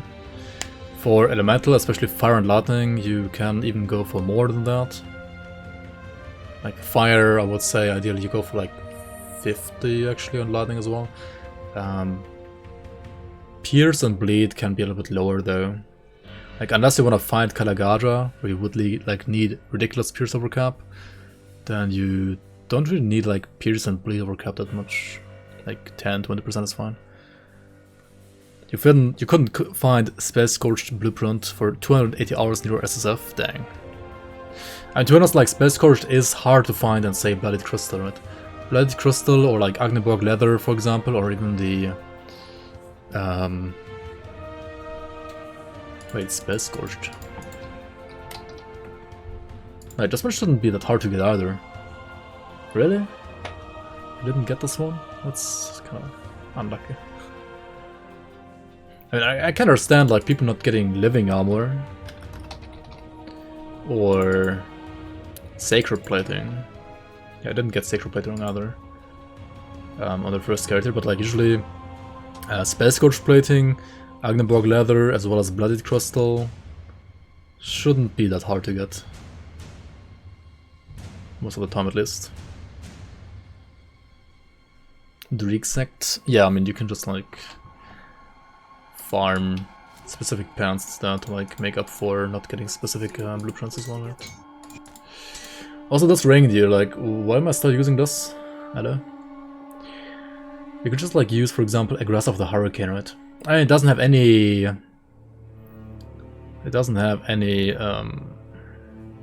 like Aether damage. Or we use this one actually, Obsidian Seal. Obsidian Seal does give you 120 flat armor Chaos Rust, Elemental Rust, DA, HP, and plus 2 Mavens, right? We would lose again like 31% Poison Rust, but the thing with flat armor on belt and rings, or amulet or medal even, is that it's basically global armor, right? It does affect every single stat, right? Every single armor piece here will be increased by 120, right? So this is a big increase for armor. Like a ridiculous increase actually. And then the global armor from Bloodied Crystal is like another 150, right? Another 150 armor here. So we gain like almost 400 armor just by like switching the ring and like putting 2 crystals here, right? It's kind of crazy. We lost Pierce Rust, Poison Rust, and Vit Rust, and we gained Chaos Elemental. So we basically like need to switch back to mostly like Poison Pierce stuff now, right? On our augments.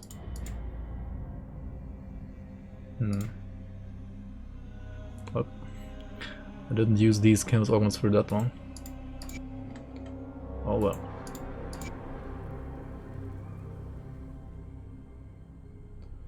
I do also need to use more of them, like over here, right? Maybe I get rid of the health again.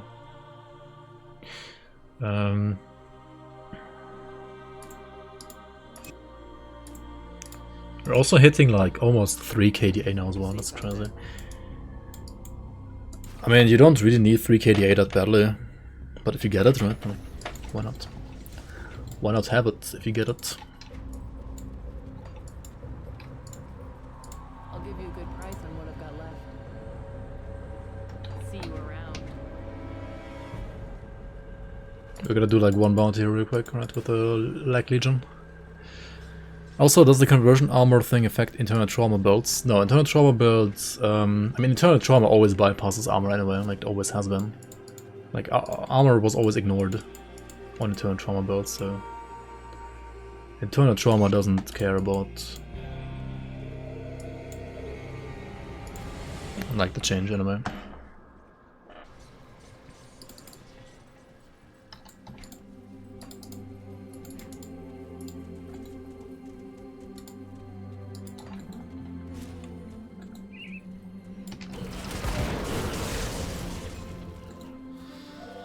Yeah, that's physical damage over time, but like how would you balance armor with that interaction, right? Like imagine armor reducing the damage that physical, like that eternal trauma damage does on every single tick, right? It will basically deal no damage then. So they just like, I mean, physical resistance, right? This thing over here obviously does reduce eternal trauma damage, but armor does not.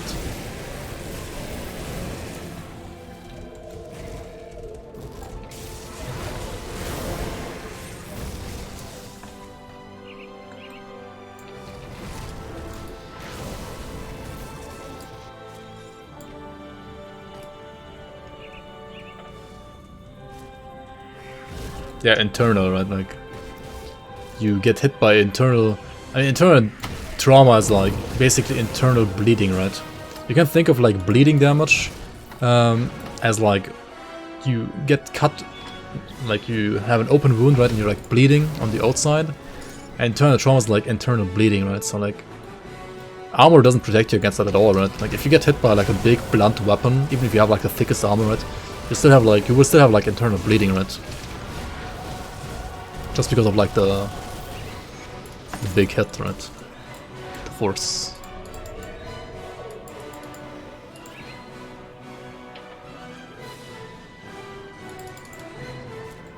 Shattered bones. I mean, I guess shattered bones also like count as well. Like they're like a little bit more extreme example now.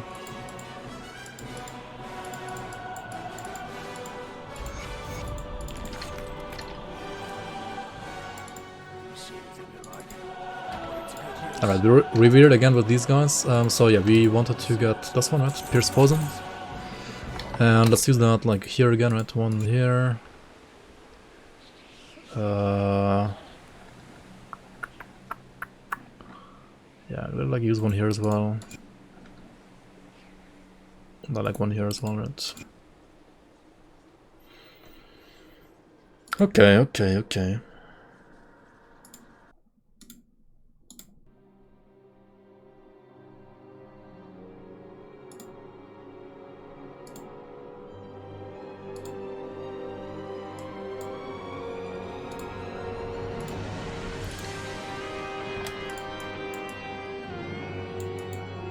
Return to the Keeper of Tomes. Oh, I didn't do this one yet. Oops.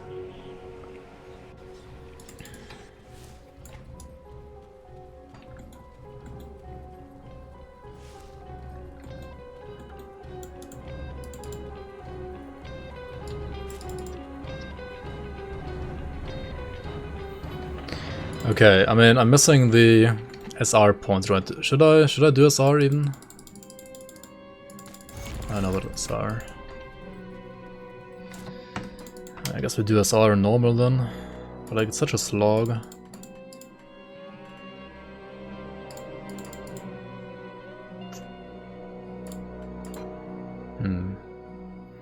Do we really need the points to kill Lokarr?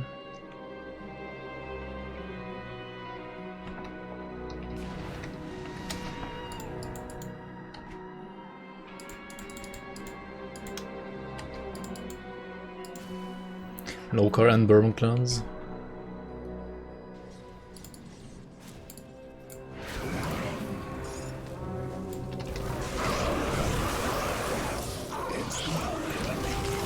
I think I'm just gonna like not touch SR on this character, at least not today. But yeah, like if you wanna push SR, right, do the normal, get the Waystones there, and then do like SR 20 to 25 or like 35 once on ultimate to like get escape once, right? Oh, ADOA looks good, yeah, it does look pretty good actually. Armor does look good now as well, right? I could like update the grimtools link as well, right? I still need like a better weapon though, like my weapon is a low level weapon, right? It's kinda sad.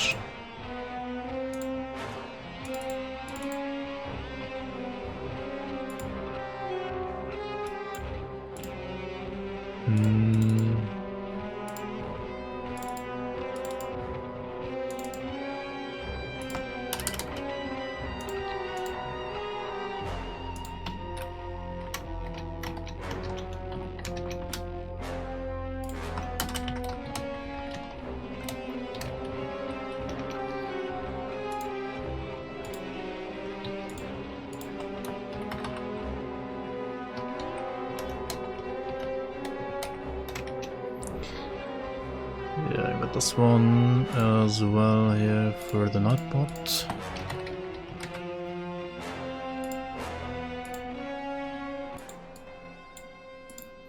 Dude, Heart of the Swarm music is... It's still good, but I don't like it as much as they want from Wings of Liberty, to be honest. I don't know.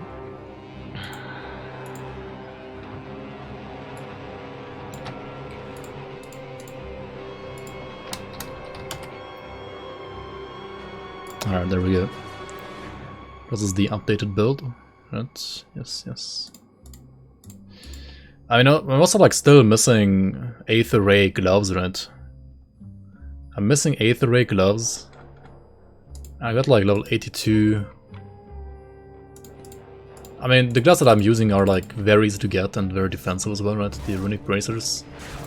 They are fine. I mean, the boots are stone plate grease. If you like get as much iron boots as I did while you like went through the campaign, you can like craft some of them. If you don't get them, just like use anything else, right? That's fine as well. Totally fine.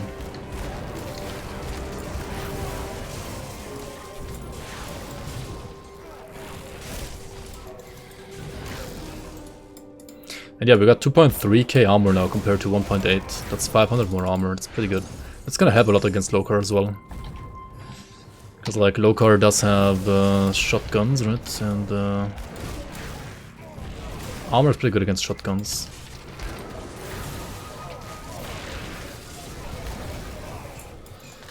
But before we go for Lokarr, I wanna do the Bourbon clones as well.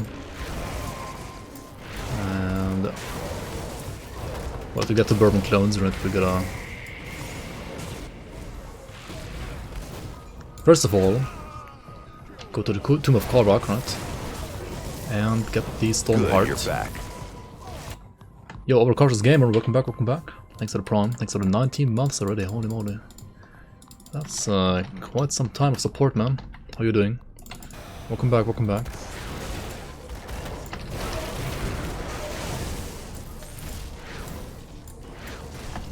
So yeah, right, over here, in this corner, if you have gotten the... Like, if you did complete the quest with Dyla in Homestead, right, if you did get her diary, then you will have this ancient urn spawning here, you will get the Storm Heart, and with Storm Heart you go to the Blood Grove, right? In the Blood Grove you go to the Ancient Oak, and there you get like the first piece of this questline.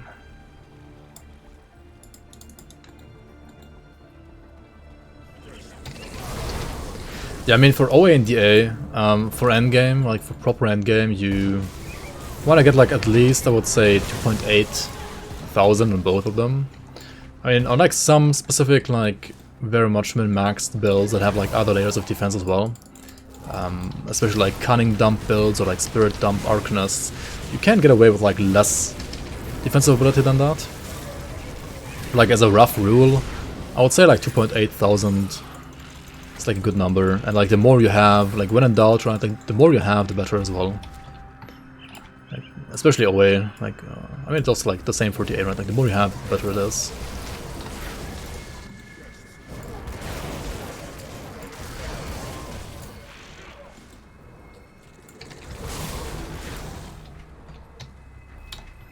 But also like ideally for damage, right, you wanna kinda like pull points from physique and like put as many points to spirit as you can, while like still maintaining a somewhat reasonable amount of defensive ability, because Arcanist does scale spirit really well, right, and does give you like HP as well as OA. You did see like a notification pop up here, right? You feel chilling breeze but there's no wind, something like that, which will put this quest item letter into your inventory, right? The first letter of Dyla, or like the first letter to Dyla by Dravis. And this one basically like tells you to go to the Steps of Torment yet again.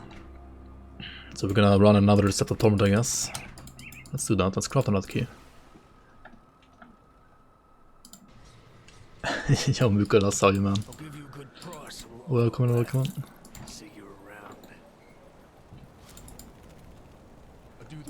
Took you 3,500 hours to learn about this quest. Dang.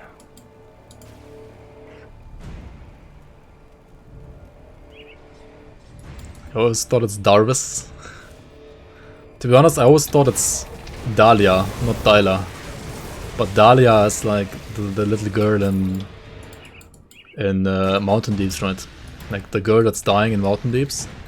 That one is actually called Dahlia, right? The one from this quest is called Dyla. I always like mixed up those two. It's not?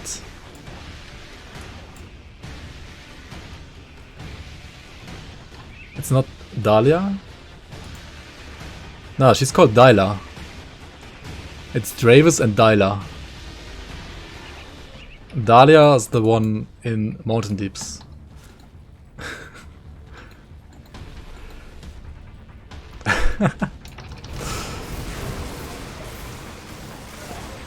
They're different people, like... Dyla is very much alive, right? In Homestead as well as like in Morndale, whereas Dahlia is very much dead and died in the Mountain Deeps.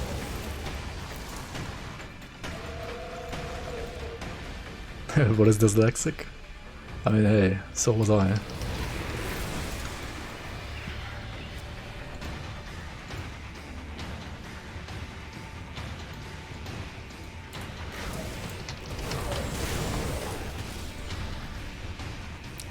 And whenever you run towards Steps of Torment, right, always make sure to like do the totem as well when you get here. And you can also like run the Solal boss from the hidden path, right, that we did like last time. because that one has pretty nice pants, and his pants can be good if you don't have like good pants already, right? I'm kinda happy with my pants though, I don't need to like change my pants. So yeah, I think these are fine. These are very much fine.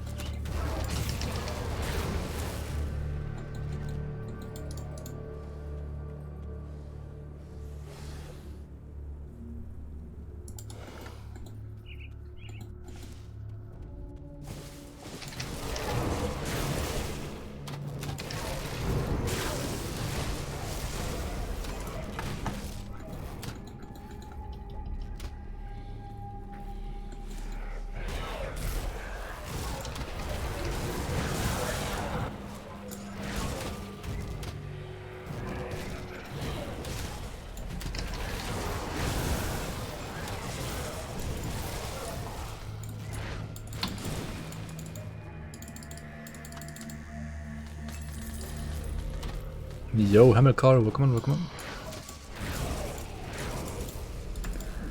How are you doing?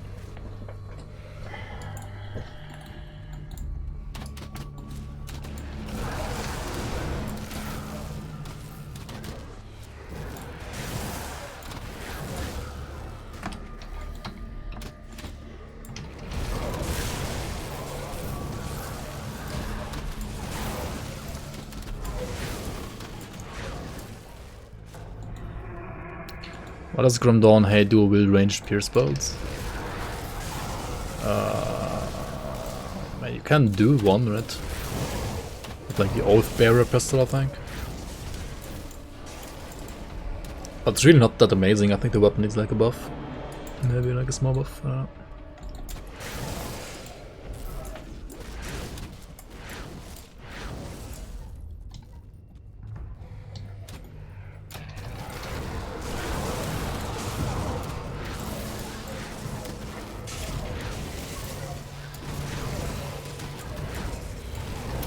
Nice, Nicholas, nice. Thanks for that information.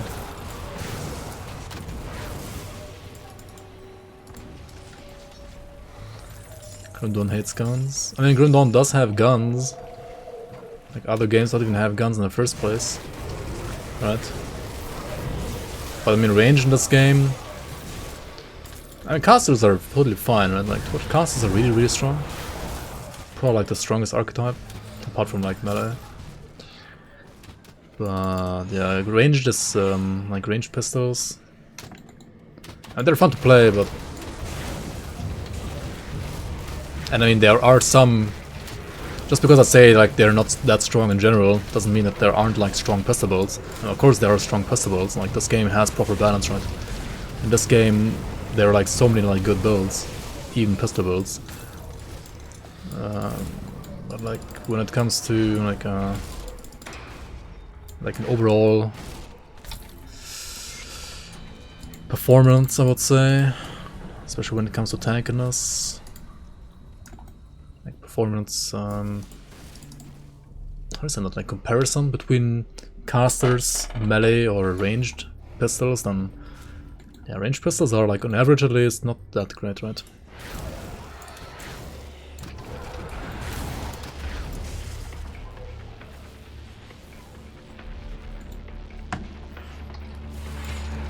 Yeah, casters also like feel a bit more ranged than pistols, especially like when you play like pistols and not like a two-handed gun, right?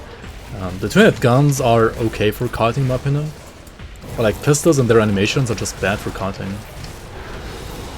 Like you kind of want to just like put down your seal, especially when like you're playing Inquisitor, right? You're kind of like meant to put down your seal, stand inside the seal and like play a human turret, right?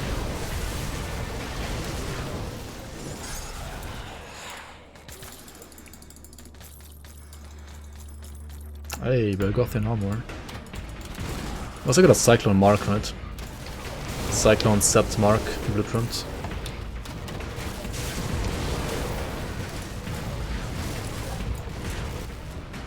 You don't see a Phasebreaker endgame build? What did Crate introduce this gun?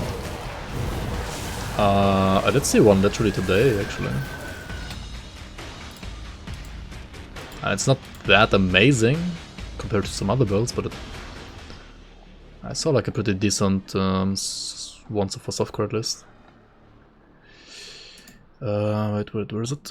Oh, this one, yeah.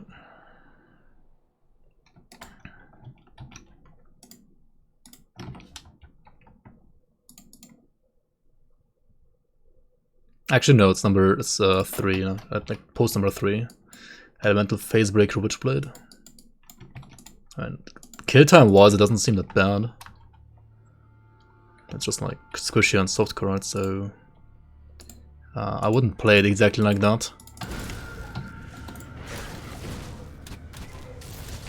But if you're playing softcore and you just like care about kill time, then it's, I think, good like it is.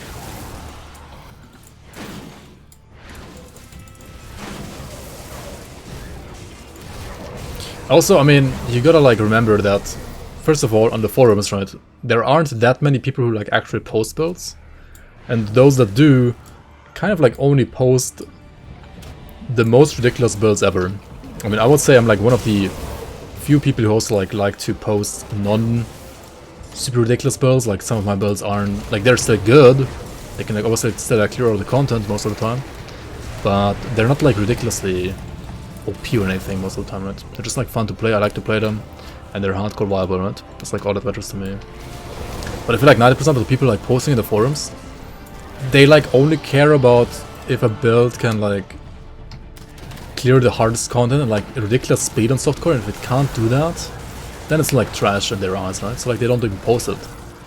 That doesn't mean that like the builds don't exist. It just means that they are not like good enough for like these sometimes like ridiculous standards that those people have.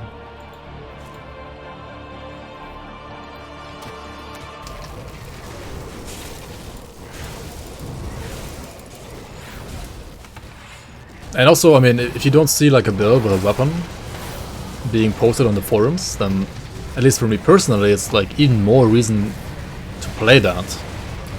Like to try to make a build around it that's like somewhat decent at least. Like once something is on the forum and I've already like seen it at least once or twice or thrice or even more times, it kind of becomes boring to me. Like I don't even want to play it anymore.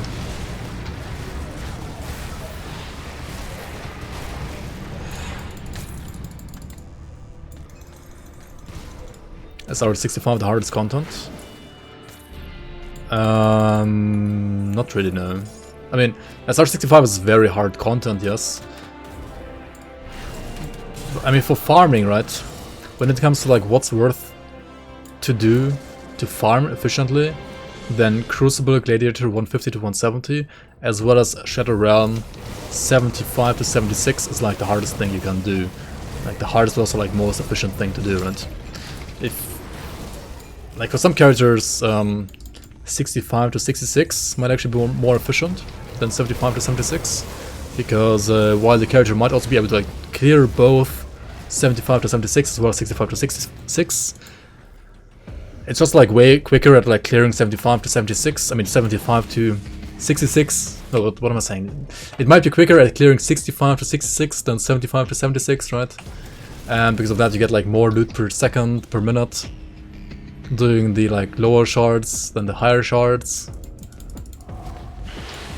But like generally speaking, the most efficient way of farming is 75 to 76, as well as Crucible Gladiator 150 to 170. Yeah, that's like that's like the hardest content your character should do.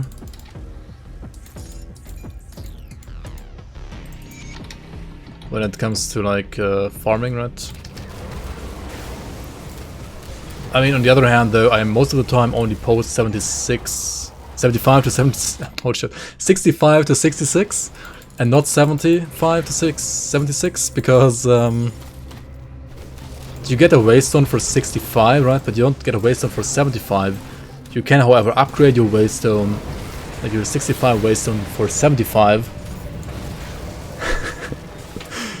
And yeah, but I kind of don't like grinding 65 to 75 on like every single character that I'm making. So most of the time on YouTube you will only like see me do 65 to 66 and not 75 to 76, and it's still like very good loot. Just clear SR 80 to unlock 75. I mean, you can actually do that. Yeah, unironically, you can do that. And I mean, you can also like SR scales into infinity, right? You can. The hardest con is also like gonna be SR infinite number, right? But you don't get any loot there, right? Loot stops. I mean, if you use the 75 waypoint waystone, right? Then you can still get loot, but you have to start at 75, right? You can't start at anything higher than 75 if you still want to get loot, right? There is another waystone that you get at level 80, right? Which will upgrade every 5 shards as well. So you can, like, in theory, I mean, you can also in practice, grind 80 to 85, then like 85 to 90, 95, I mean 90 to 95, 95 to 100, etc. Right? You can like keep grinding, but you won't get any loot. So yes, that content is harder, but is it like actually worth doing? Not really, right? So people like generally don't care about that. At least that much. I mean, people do still care about that when they like limit test their characters, or like when we play the season, when they like get points depending on like how high of a shard you pushed, right? That's like when it actually matters in the seasons. But other than that, yeah, 76, 75 to 76 is like the hardest content you should care about.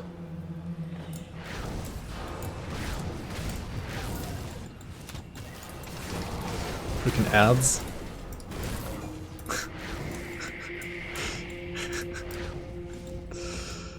Who's being toxic? Over here you get a sense of dread overwhelms you, right?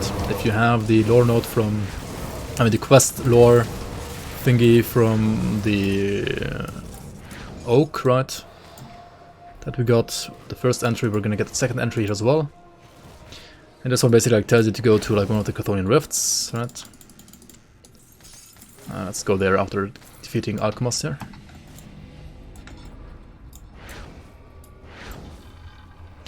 Your view is if a build can kill Lokarr, Morganath, and clear SR 65, it's at least pretty good. Yeah, I think so too.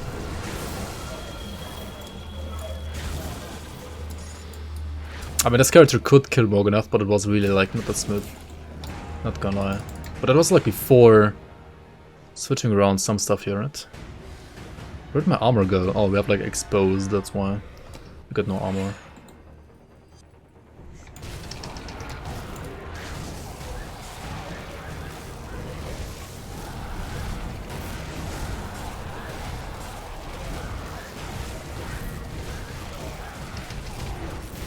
Alchemist, I mean Market Torment, Mirror, Market Torment, right?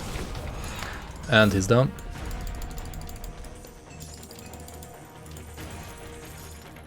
Does weapon convert damage before exclusive skills? I think so actually, yes. If it's both global. If it's like a skill convert, like a skill modifier, then it does so anyway. Like skill modifiers, like for example, do I even have one? Like this one, right? If you use, for example, Tainted Power, then this one would always convert before like other global conversion. Like say you had like Aether to, I don't know, physical conversion on your gear somewhere, like anywhere, then Tainted Power would take place before that global conversion, right? Like all your Aether would already be converted to Chaos, so there would be like no Aether left to be converted to physical. I mean, I do have like a conversion guide on YouTube as well if you want to check it out. Alright, now there are two like Chaos Rifts, right? There's one on Plains of Strife and one on Bloodgrove here in the vanilla game. And also both of them have the 2 pieces for the Morganath Shrine. So we can just like combine the 2 quests here. Playing for fun? What? What is that? Oh yeah, I should have like done actually, I think this part when you like got to the oak, right? Would have been even more efficient. Like after the oak, like trying to find the Chaos Rift and like go down there and get the Stone of Mogdogan if you haven't gotten it yet, right? It's more efficient.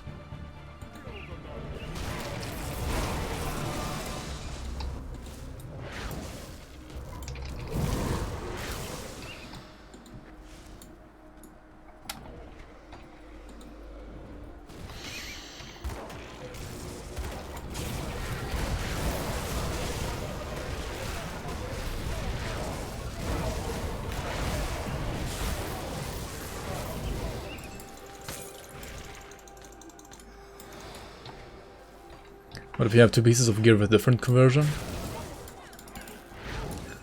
I mean, if one of them is converting, like, say,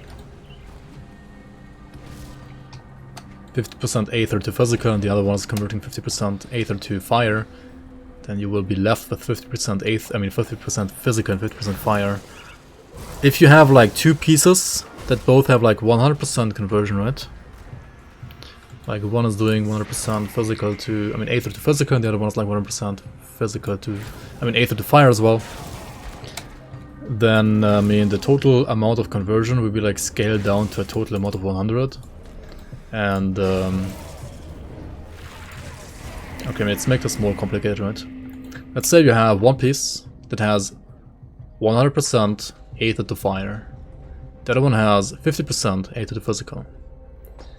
If you equip both at the same time, you will be left with 66% fire and 33% physical, right? Because you have 150% conversion total. That scaled down to 100% will mean that you have 66 basically effective Aether to fire and 33% Aether to fizz, right?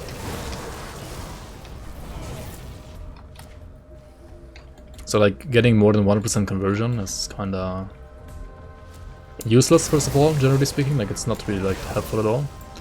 And if you yeah, like have 100% something to a damage type that you want to have, right? If you have 100% Aether to fire and you want to play fire, then you do not want to have like another piece saying 50% Aether to physical. Unless the first thing is a skill modifier and the second one is not, then it doesn't matter, because like the order, like it's not in the same, like it's not converting in the same step, right? If you have like conversion on your shoulders and conversion on your chest, and both is global, right? Both says like this one like lightning to Aether, and this one says, for example, I don't know, lightning to cold. Then they would like convert at the same time because of that like conflict, the way that I just like described it with like Aether to fire and Aether to physical. But if you have like this one here, right, converting lightning to vitality, and then you have this one converting lightning to Aether, then this would take place first anyway, and like this one wouldn't do anything anymore for Aether Ray, for the lightning part of Aether Ray at least. Yeah, they do their conversions no matter what. Yeah, unless it's like the way that I just described, right? Like if the first thing is like a modifier, skill modifier. I mean the skill modifier, like something like this, can also be on an item, right? Like if it says, like for example this item, right? This item has 3 skill modifiers, right? Attack speed, armor, and phys res to like Maven Sphere and the Spectral Binder respectively, right? If any of these said like, I don't know, I mean it's maybe like easier to say it here, right? If this one had, I don't know, like instead of 8% crit damage to Aether Ray, if this one had 100% Aether converted to fire, right? Or like 100% lightning converted to fire rather, then like all of the lightning would be fire. And then the lightning that this just would convert to Aether wouldn't be converted anymore, because like the lightning is already fire, and because like skill modifiers take place before global like conversion basically. I mean yeah, I mean TLDR, just like check out my guide on YouTube, right? It's a little bit complicated sometimes. There are like some different scenarios that you can go through. And then I think also, yeah, like if you have like global conversion on your weapon as well as on gear, then I think actually that the weapon does have a priority over the gear. But like if you have like global conversion, like 2 different pieces of like armor gear, right, then they have like the same priority, but like the weapon does take priority over like armor gear. I don't know, like it's super confusing sometimes. Anyway, let's go to the second Rift Gate here, right, and Prince of Strife. Yo, Arcanandu, how are you, man? Welcome, welcome.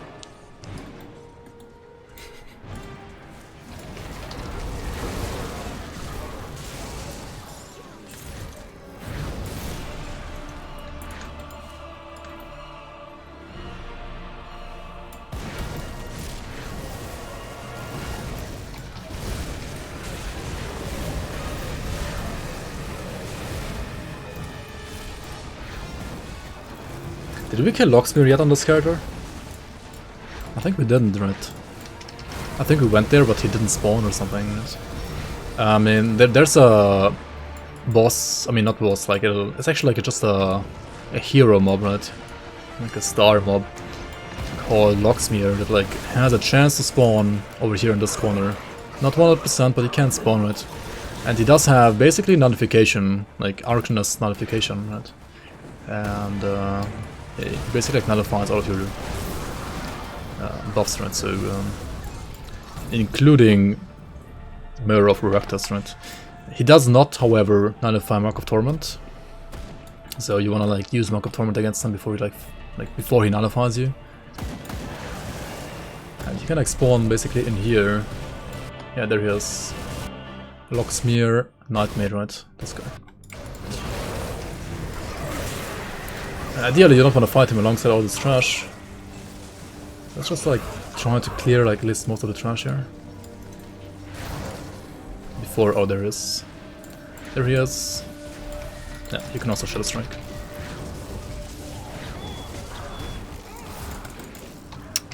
Fuck, this guy did. Yeah, I mean, you should not panic like me and like try to kill him without the buffs. Like just Mark of Torment and then like reapply your buffs. And then just like start attacking him again. Like take your time. Like when he nullifies you, like activate Mirror and then just like reapply your buffs and then like start attacking him after your buffs. Like don't try to like fight him during Mirror without buffs like I tried right now. Like that's just bad. Don't do that.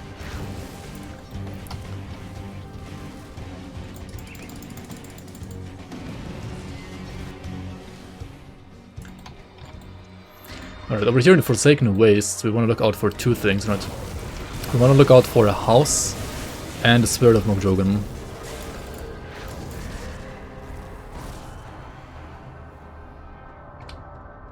Chinese man yelling that progressively gets more angry. What are you linking, Nicholas? What are you linking, dude?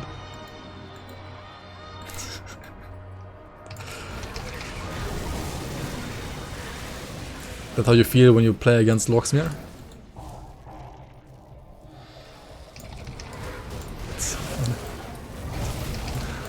Dude.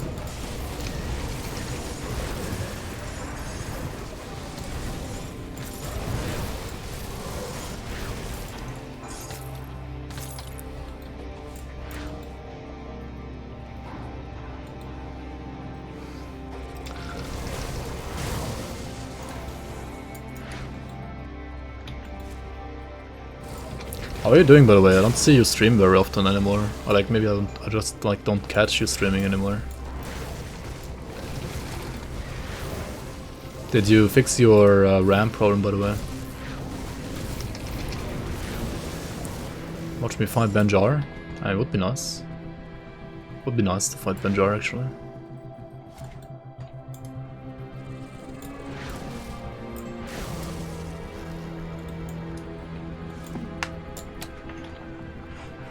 Benjar.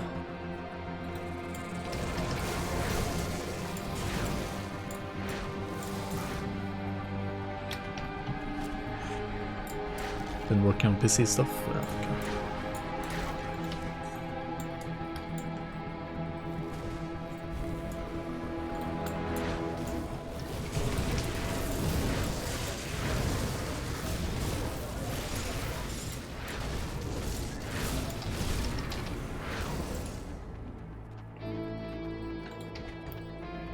Alright, nice.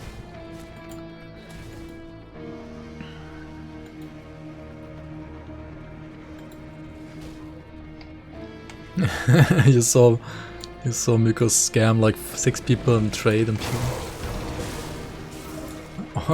Scam people on solo Saffron trade Kappa.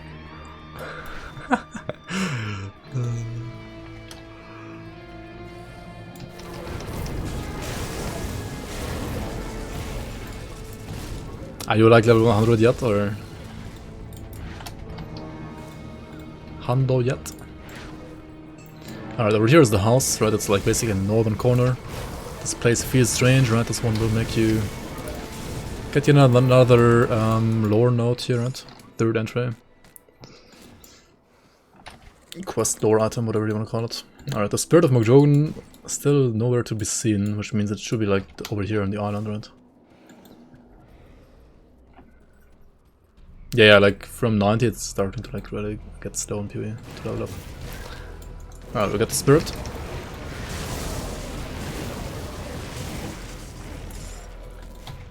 I mean, you could either just like log out here or continue going to the next level.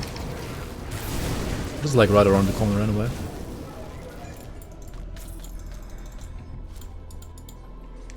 Let's go here. And let's kill, what's it called again?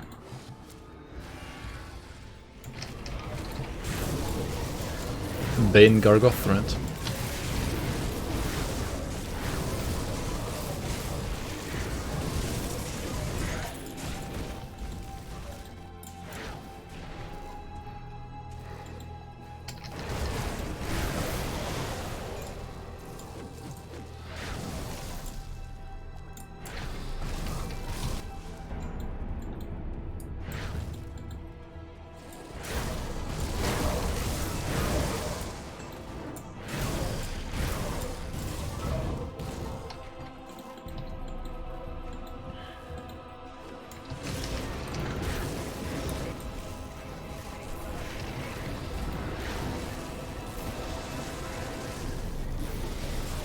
I mean, this guy's not really like a challenge either. Of course, it's just like a random boss here in this random Act 4 dungeon, so like not really like any real challenge right now. But we had to go here to get the lore thing as well as the Mokjogen Shrine quest item. The Shrine of Mokjogen you will find in the Assikarn Valley. You clear the valley, I mean you clear the totem, right? And then you can also fight Mokjogen if you want to. But he's pretty hard. He's a Celestial boss after all. Like, he's certainly stronger than Bourbon clones or Lokarr even, so... I would probably like advise you to not try it yet if you're playing hardcore. I mean, if you're playing softcore, just like go for it, right?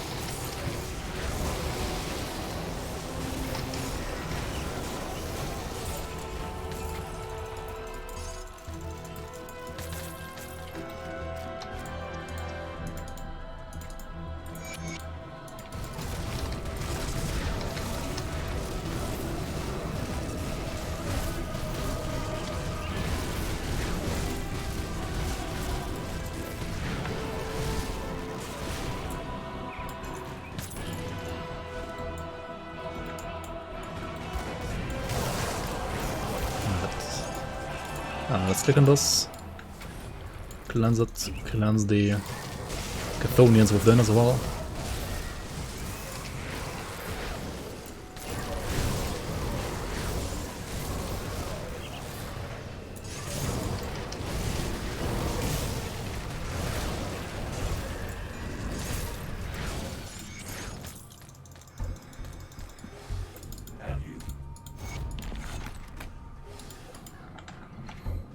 Alright.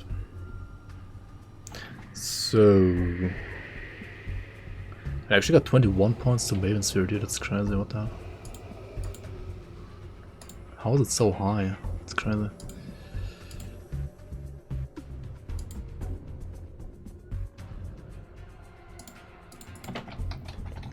I mean, the ring is pretty good as well, right? The ring that we changed towards the Obsidian Seal.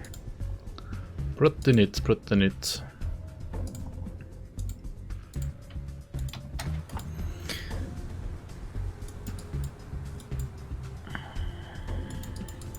Yo, Naomi Wickman. So for Bourbon clones, right, we got all the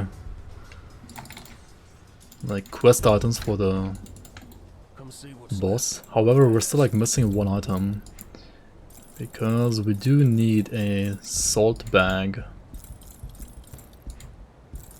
for the guy in there, right? And I mean, where do you get a salt bag? I mean, you can't craft it anywhere. You have to have it in your inventory. And if you fucked up like me for some reason, I guess. Wait, where is it? Did I not put it? Oh, there it is. Yeah. This is the item that you have like at level 1, right, when you start the game. Don't sell it, right? Don't throw it away. Keep it for a turn up there. Because you actually do need it for this quest here.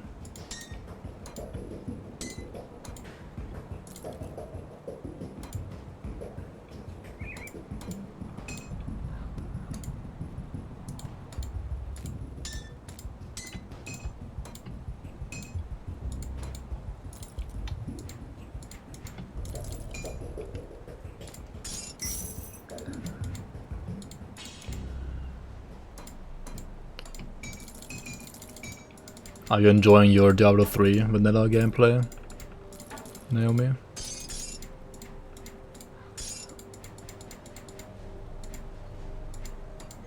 Alright, so you need the salt bag, right? You need these 3 lore nodes. The salt bag, and you need the storm heart as well, which I just put to stash for some reason. Yeah, you need to have like these items in your inventory basically. And not the mythical one. The non-mythical one, right? This one. There we go. And we go to the necropolis. Rep level 10, level 11. Oh, I think my game crashed. Nice. Rest in peace.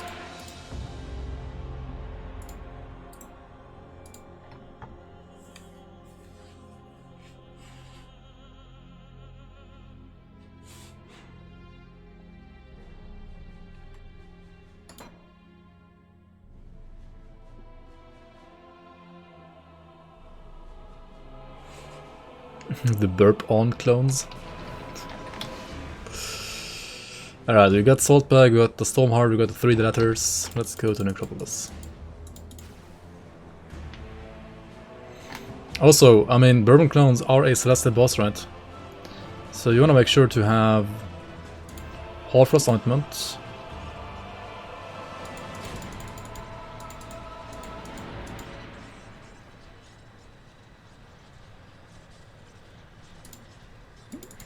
And royal jellies, basically all. Just like use all the pots, right? Like you just use everything. Cold, lightning, fire, aether, poison, freeze, vitality, chaos. Just use all of it, right? Like why not? These guys do deal like lots of different damage types, so. If you want to be like extra safe and just like use all of them. I did also like forget to craft some more others. You got shot today. Shot by Mike.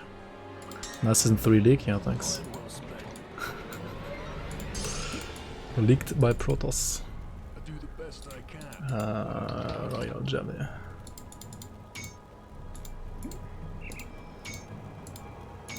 Just craft like everything here, right? Why not? And you can also do bloom things, right? There's also another one called Elixir of the Drangul, which for some reason I don't have. Like what? It's really good. How do I not have it? What the heck? You should probably like farm the Ancient Grove dungeon to get it.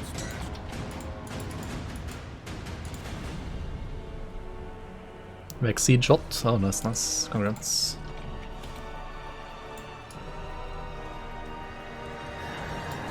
Do I like boss and rage timer?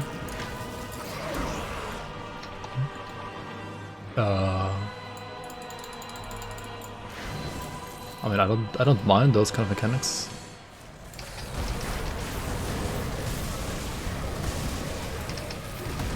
But sometimes also like it kind of like creates, I mean it depends, like if it's well made then it's fine.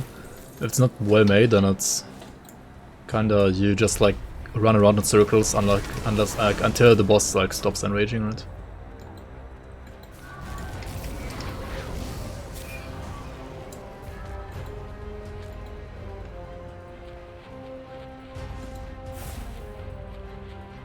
And yeah, you gotta go through the Aether here in the necropolis, right? This is how you walk. Over here to the spirit, give him the items, right? You can keep your Storm Heart, but you will like, lose everything else.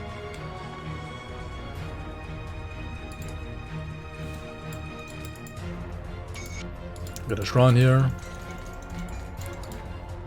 Hey, another blueprint. That's nice. A torch here. Click on this.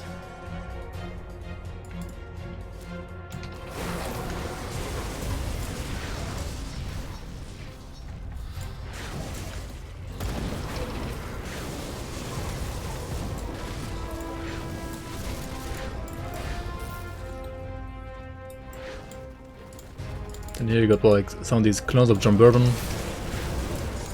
which are like a relic of, or like rather a homage to early access Chrome Dawn.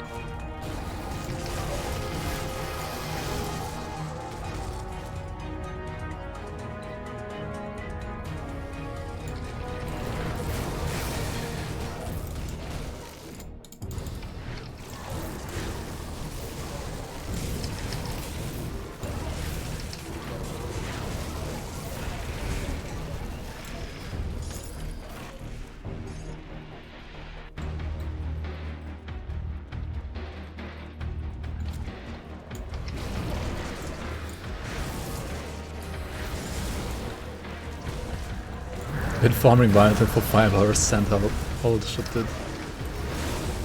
The Dark Moon, welcome, welcome. Greetings taken.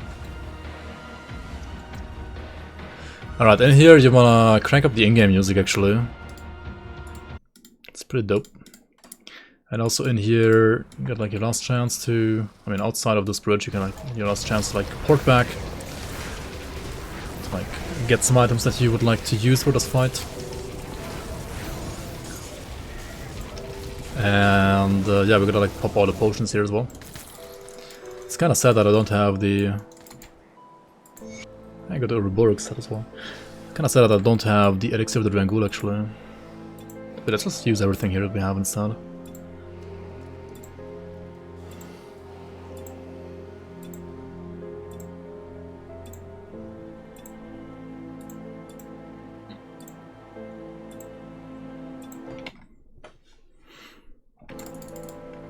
Alright, cat gem. Cat gem out, right?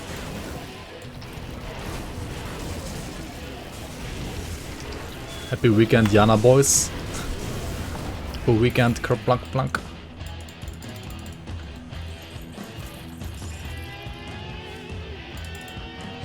Alright, hello. How are you? I'm here to defeat you and your clones.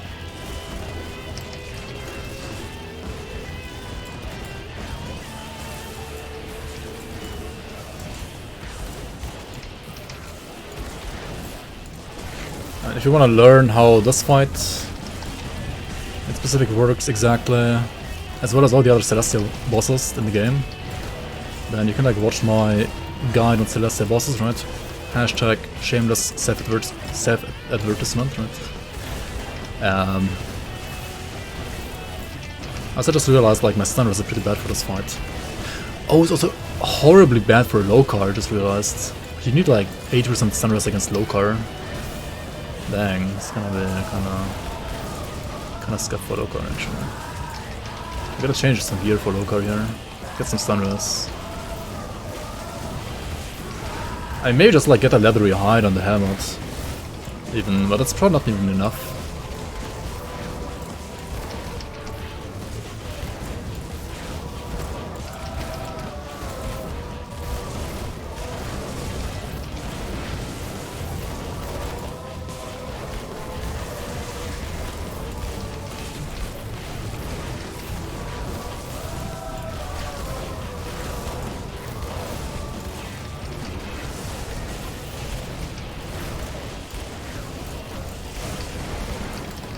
Oh boy, the stun. Cancer stun did.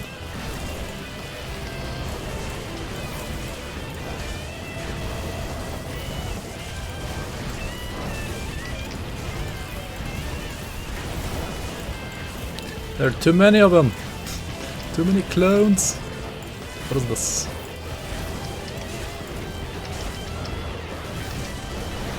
Cast that on me, please. Holy shit. Oh boy. Is there a final form in here already, or what? Why did I direct so hard here? Oh, there's the final one. Final form of John Bourbon.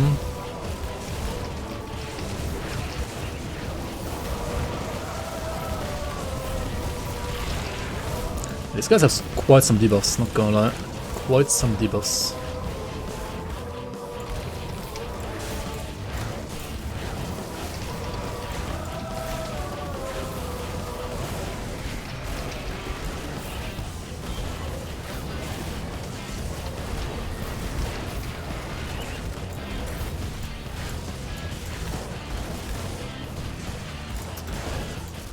We're gonna use the arena here to our advantage. And I mean, the final form is not the final form, right? The final form is the one form before the actual final form. There it is, there it is.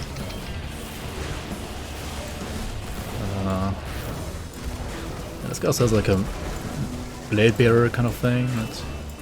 Reflecting your damage.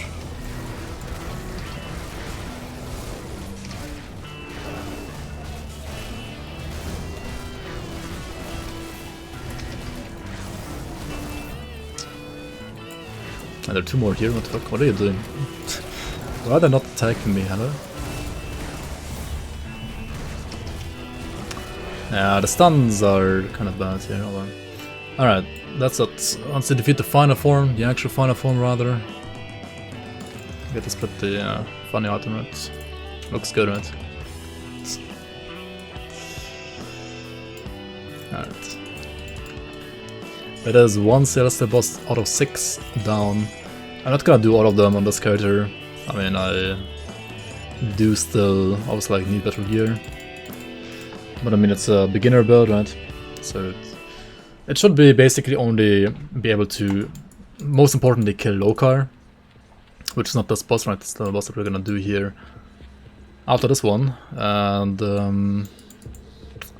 I need to fix my stun rust though, right? I need to fix my stun rust.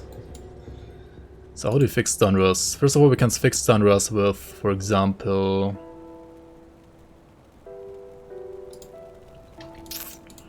well, like a leathery hide on it.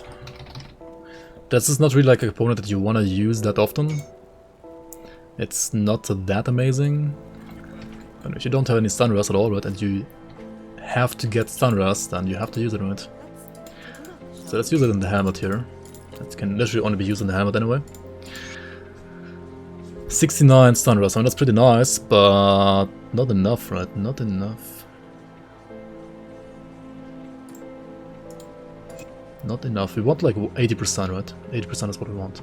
So we need another 11%. How do we get another 11% stun rust? Question mark, question mark, question mark, right?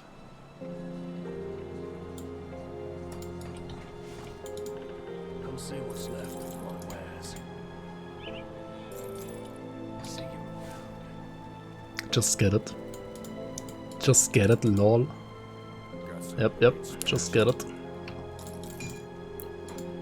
Also for Lokarr we will need the other Storm Heart, as well as the Heart of Darkness in your inventory. And also you will need Sadina's Memento, which I don't know where I put it, dude. Sadina?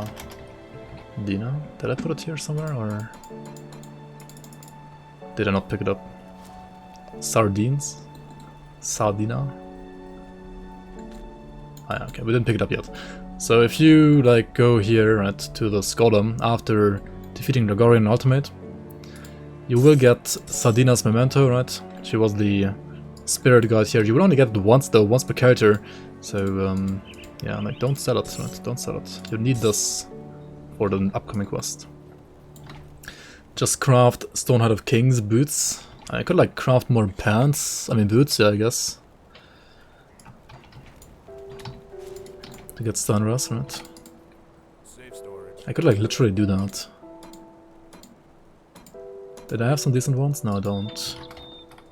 Okay, reduced stun. What do I have?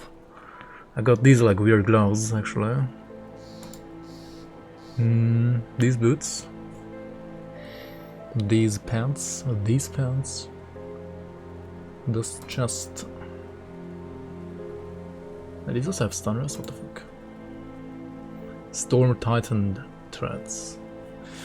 I mean, I could use Storm Titan, right? -7 Fizz though, yikes.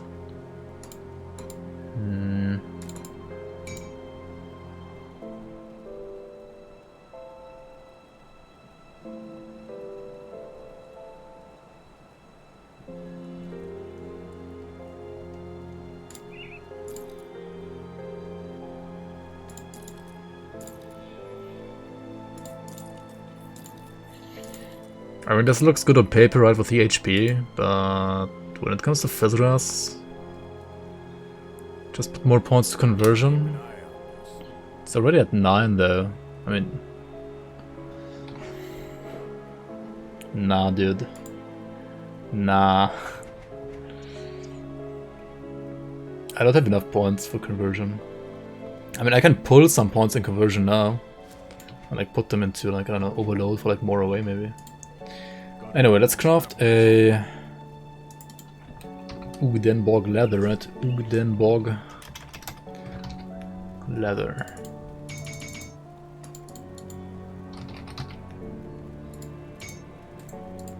Put it here. Put like a, I don't know what here.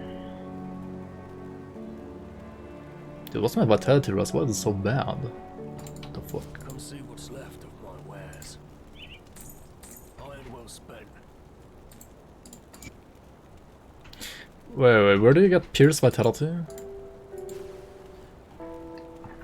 Because I lost the Sanctified Boner, yeah.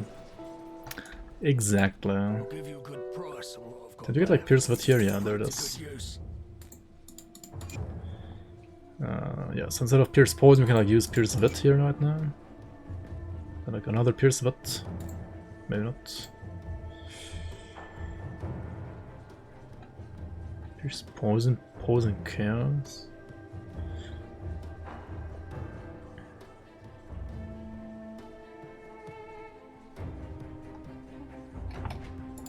What about one Poison Vit?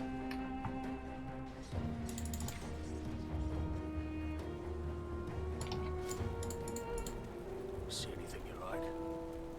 Iron well spent.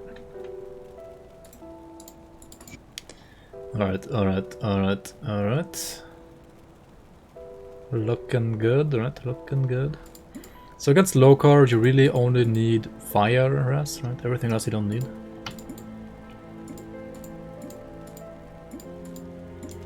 But also against the like room before Lokarr, you want Freeze. The Freeze Res. And yeah, I mean, ideally you also want Elixir of the Drangula again, right? But I don't have it.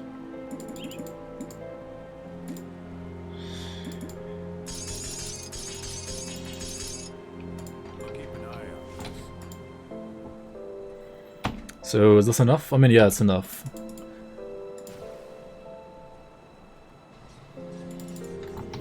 We can like remove some points from conversion, right? I think. What troubles you? Safe journey. Put it to 6.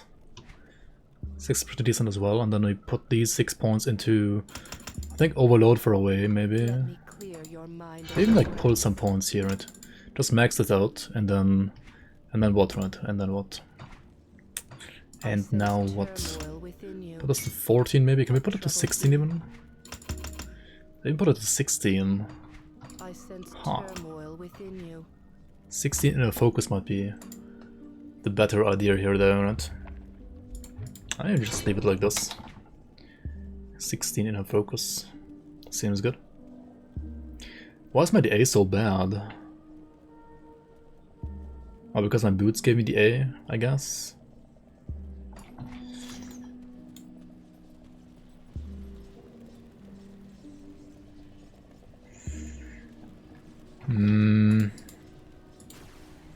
I think against Lokarr I actually want to use like maybe Ravager's Eye, right? The thing is like the multiplicative damage to ethereals, it's not gonna do anything against Lokarr, right? So I mean, when in doubt you can always like use Ravage's Eye as well, like twice. Why not, right? To fix the A. To like not get crit by Lokarr, for example. See anything you like? See you around.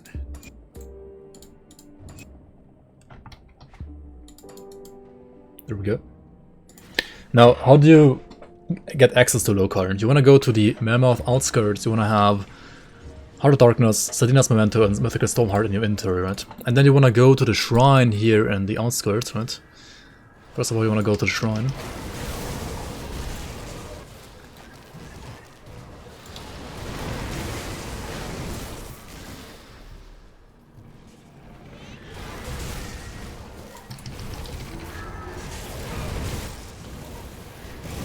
For Middle of Kings, just craft them, yeah. Just get them.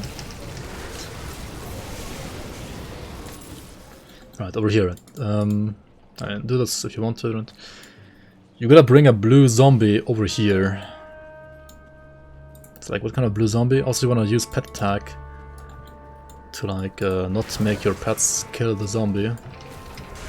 The zombie has like 3 different spawn locations. Again, you can check this out in my Celestial boss guide if you want to, right? You can check out the spawn locations here until you find them and then like pull them towards the circle.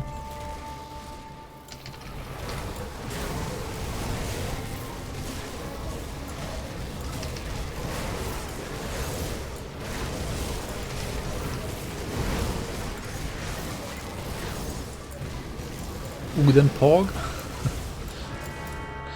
Alright, over here it's like location number 1, it didn't spawn here. Check out location number 2, which is like over here, I think.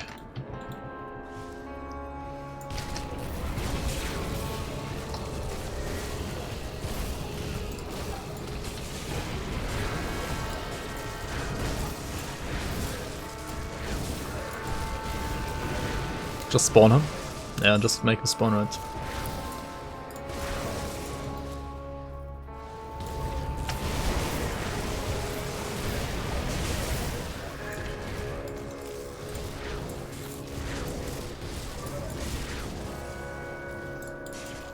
Okay, now location number 2 is over here. Yeah, there he is. And now you wanna like spam pet attack or like hold it down right while running so that like your skeletons don't cut it. Otherwise, yeah, you have to relog and like do everything again, right? Oh fuck! Don't die of the fire, please don't. No, he's taking damage. Oh my god. Alright, he just needs to survive until here.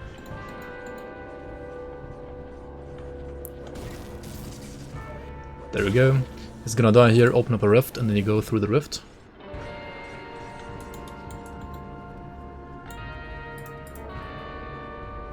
Let's put my ability here again, right? Carrier Tempest. More lore if you want to check it out, right? Give the gifts. The gifts were Sadina's Memento and the Heart of Darkness, right? You have to have the Mythical Stormheart in your inventory when you go here, but you're not gonna lose it. Here you have another shrine, which always has a 100% chance to actually drop 1 legendary. We even got 2 here. So this skeleton key is like 100% worth it. Now the area behind us is where you want to use a Hoarfrost Ointment, because there are like some very annoying traps that can like freeze your ass, right? You don't want to die to being frozen here. And oh shit, yeah, the one time you don't... I'm not killing these instantly, there's an arcane spawning here, of course. This is why we always like want to wait here until these guys spawn and then like, yeah, fight these guys before you like proceed them further. Because as I just had an arcane spawning in my face as well, you might have an arcane spawning in your face as well. And that's gonna suck, right? Also here you can farm the infamous Darkbond set, right? The Rift Claimed Adherents can each drop 1 single piece only of the set, so to get like the full set you need to like farm all 4 of them. It's not like enough to like just farm the first guy and like hoping he's dropping all pieces. No, you need to like farm all 4 of them, right? Yo, Illuminator, welcome, how are you, man?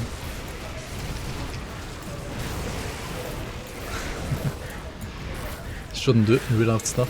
Kappa, yeah. yeah, these traps here, right, these rocks, they're icy projectiles, can be really, really annoying if you don't have Hoarfrost Ointment on and like 80% freeze resistance.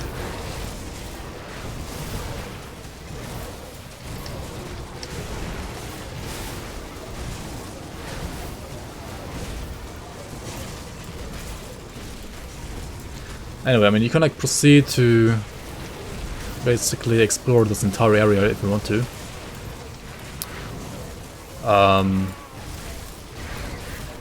It's like another edge of reality, just like the one where we just were in with the Bourbon clones, right?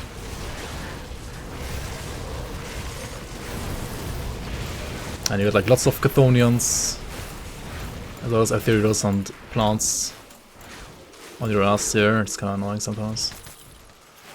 Wait, where's the Aetheriant? Did he die? Wait, what happened? I guess he died. Alright, but where you actually want to go for like farming Lokarr set, right? You want to go over here through the River of Blood, right? To the edge of reality, I mean, or to this corner of the edge of reality, which will lead you to the root of all evil.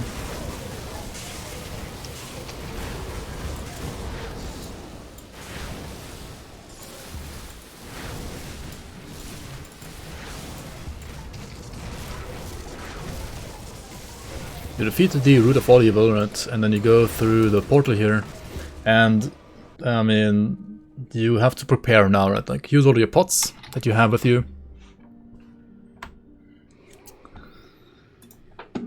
Because Lokar's just gonna spawn here. When you like move to the northern corner, right? Just gonna spawn over here. So hopefully we're not gonna die here.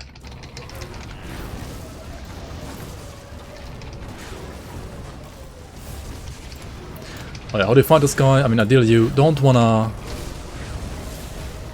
have those projectiles like shotgun you, right? Also, you should always actually just like, what's it called? Nullify him, like all the time.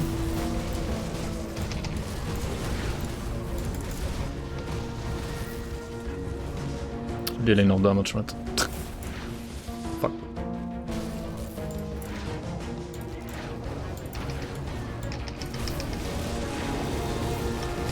Also, he's gonna spawn clones of John Bourbon, right? If you don't have like enough damage to like kill him without spawning them, he's gonna like spawn them.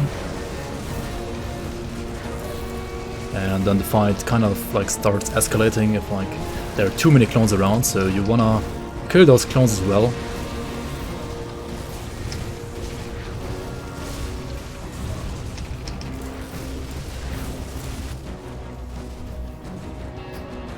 Also keep in mind that you shouldn't like run away from him when you're like low life. Always like run away when you're like half life or like a little bit more than half life, because he's gonna like throw down a fire lightning doom bolt on you as well. And he goes like inverse as well, right? So yeah. You wanna prepare for that as well. Alright, there's another clone coming in here. Another clone coming in hot, right?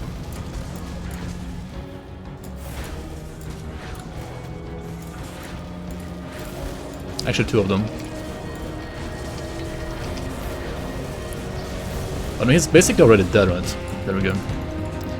And I apologize for this music being so freaking loud. I don't know why it's so loud every time, but it's kinda loud, right? Like, annoyingly loud. Also, don't forget to like loot the two chests behind Lokarr. And yeah, Lokar's gonna drop one of the 4 pieces at random. He has like a 4-piece leveling set. You want to get like all 4 pieces obviously to like level up secondary characters quicker, together with your experience potions that you got from the Mammoth Resistance faction. So yeah, you gotta like farm this guy at least 4 times, probably like around 10 times or more. And yeah, that's basically, I mean, once you have this set, right? Once you have that set, once you get like a stash full of experience potions as well, you're basically ready to like re-roll another character, and if you would like to. So this character is basically confirmed to be a proper beginner build, because it does, like he did kill Lokarr. That's like the hardest thing that you should be able to kill on a new character, right? Because once you have the set, then like re-rolling is way easier, right? Also keep in mind that when you do the Lokarr fight, depending on like what kind of weapon he spawns with, the fight can actually be like a little bit easier or harder. I actually forgot to check out the set, I mean the item that he had, right, the weapon he had. If he has like a double physical affix hammer, yeah, it's getting pretty sweaty. So, yeah. Good luck to like not die on it.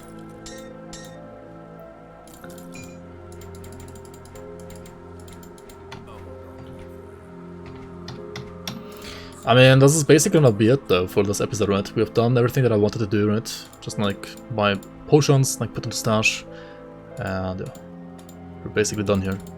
There are obviously like more super bosses in this game, right? Like Mogojogan, Ravager, Kubacabra, and even 1/4 super boss as well, secret boss. And those 4 are a lot harder though than these 2 that we just did, and those will require you to have like a proper endgame character, but like this character is already like strong enough now to like farm your leveling stuff, right? Like do dungeons, farm totems. So like you can farm items there, and like once you have like some items that are like good enough for an endgame character, that might not be a Spellbinder but like something else instead, then you just like reroll to like the other character because you do have the full Lokarr set, right? So yeah. Thank you so much for watching, everybody, on YouTube as well. I'll see you around on, I don't know, I guess another of my endgame build highlights now. I'll get you around. Also, I mean, obviously I'm gonna like give you another grimtools link for this specific Lokarr killer variant now as well, with the stun resistance boots, right? But yeah, like the green boots are for like everything but stun rest. The green boots were better. And if you like get a green affix with like stun rests on like basically any of these green items, then you're like fine to like use the other boots anyway, right? So yeah. Sounds good, right?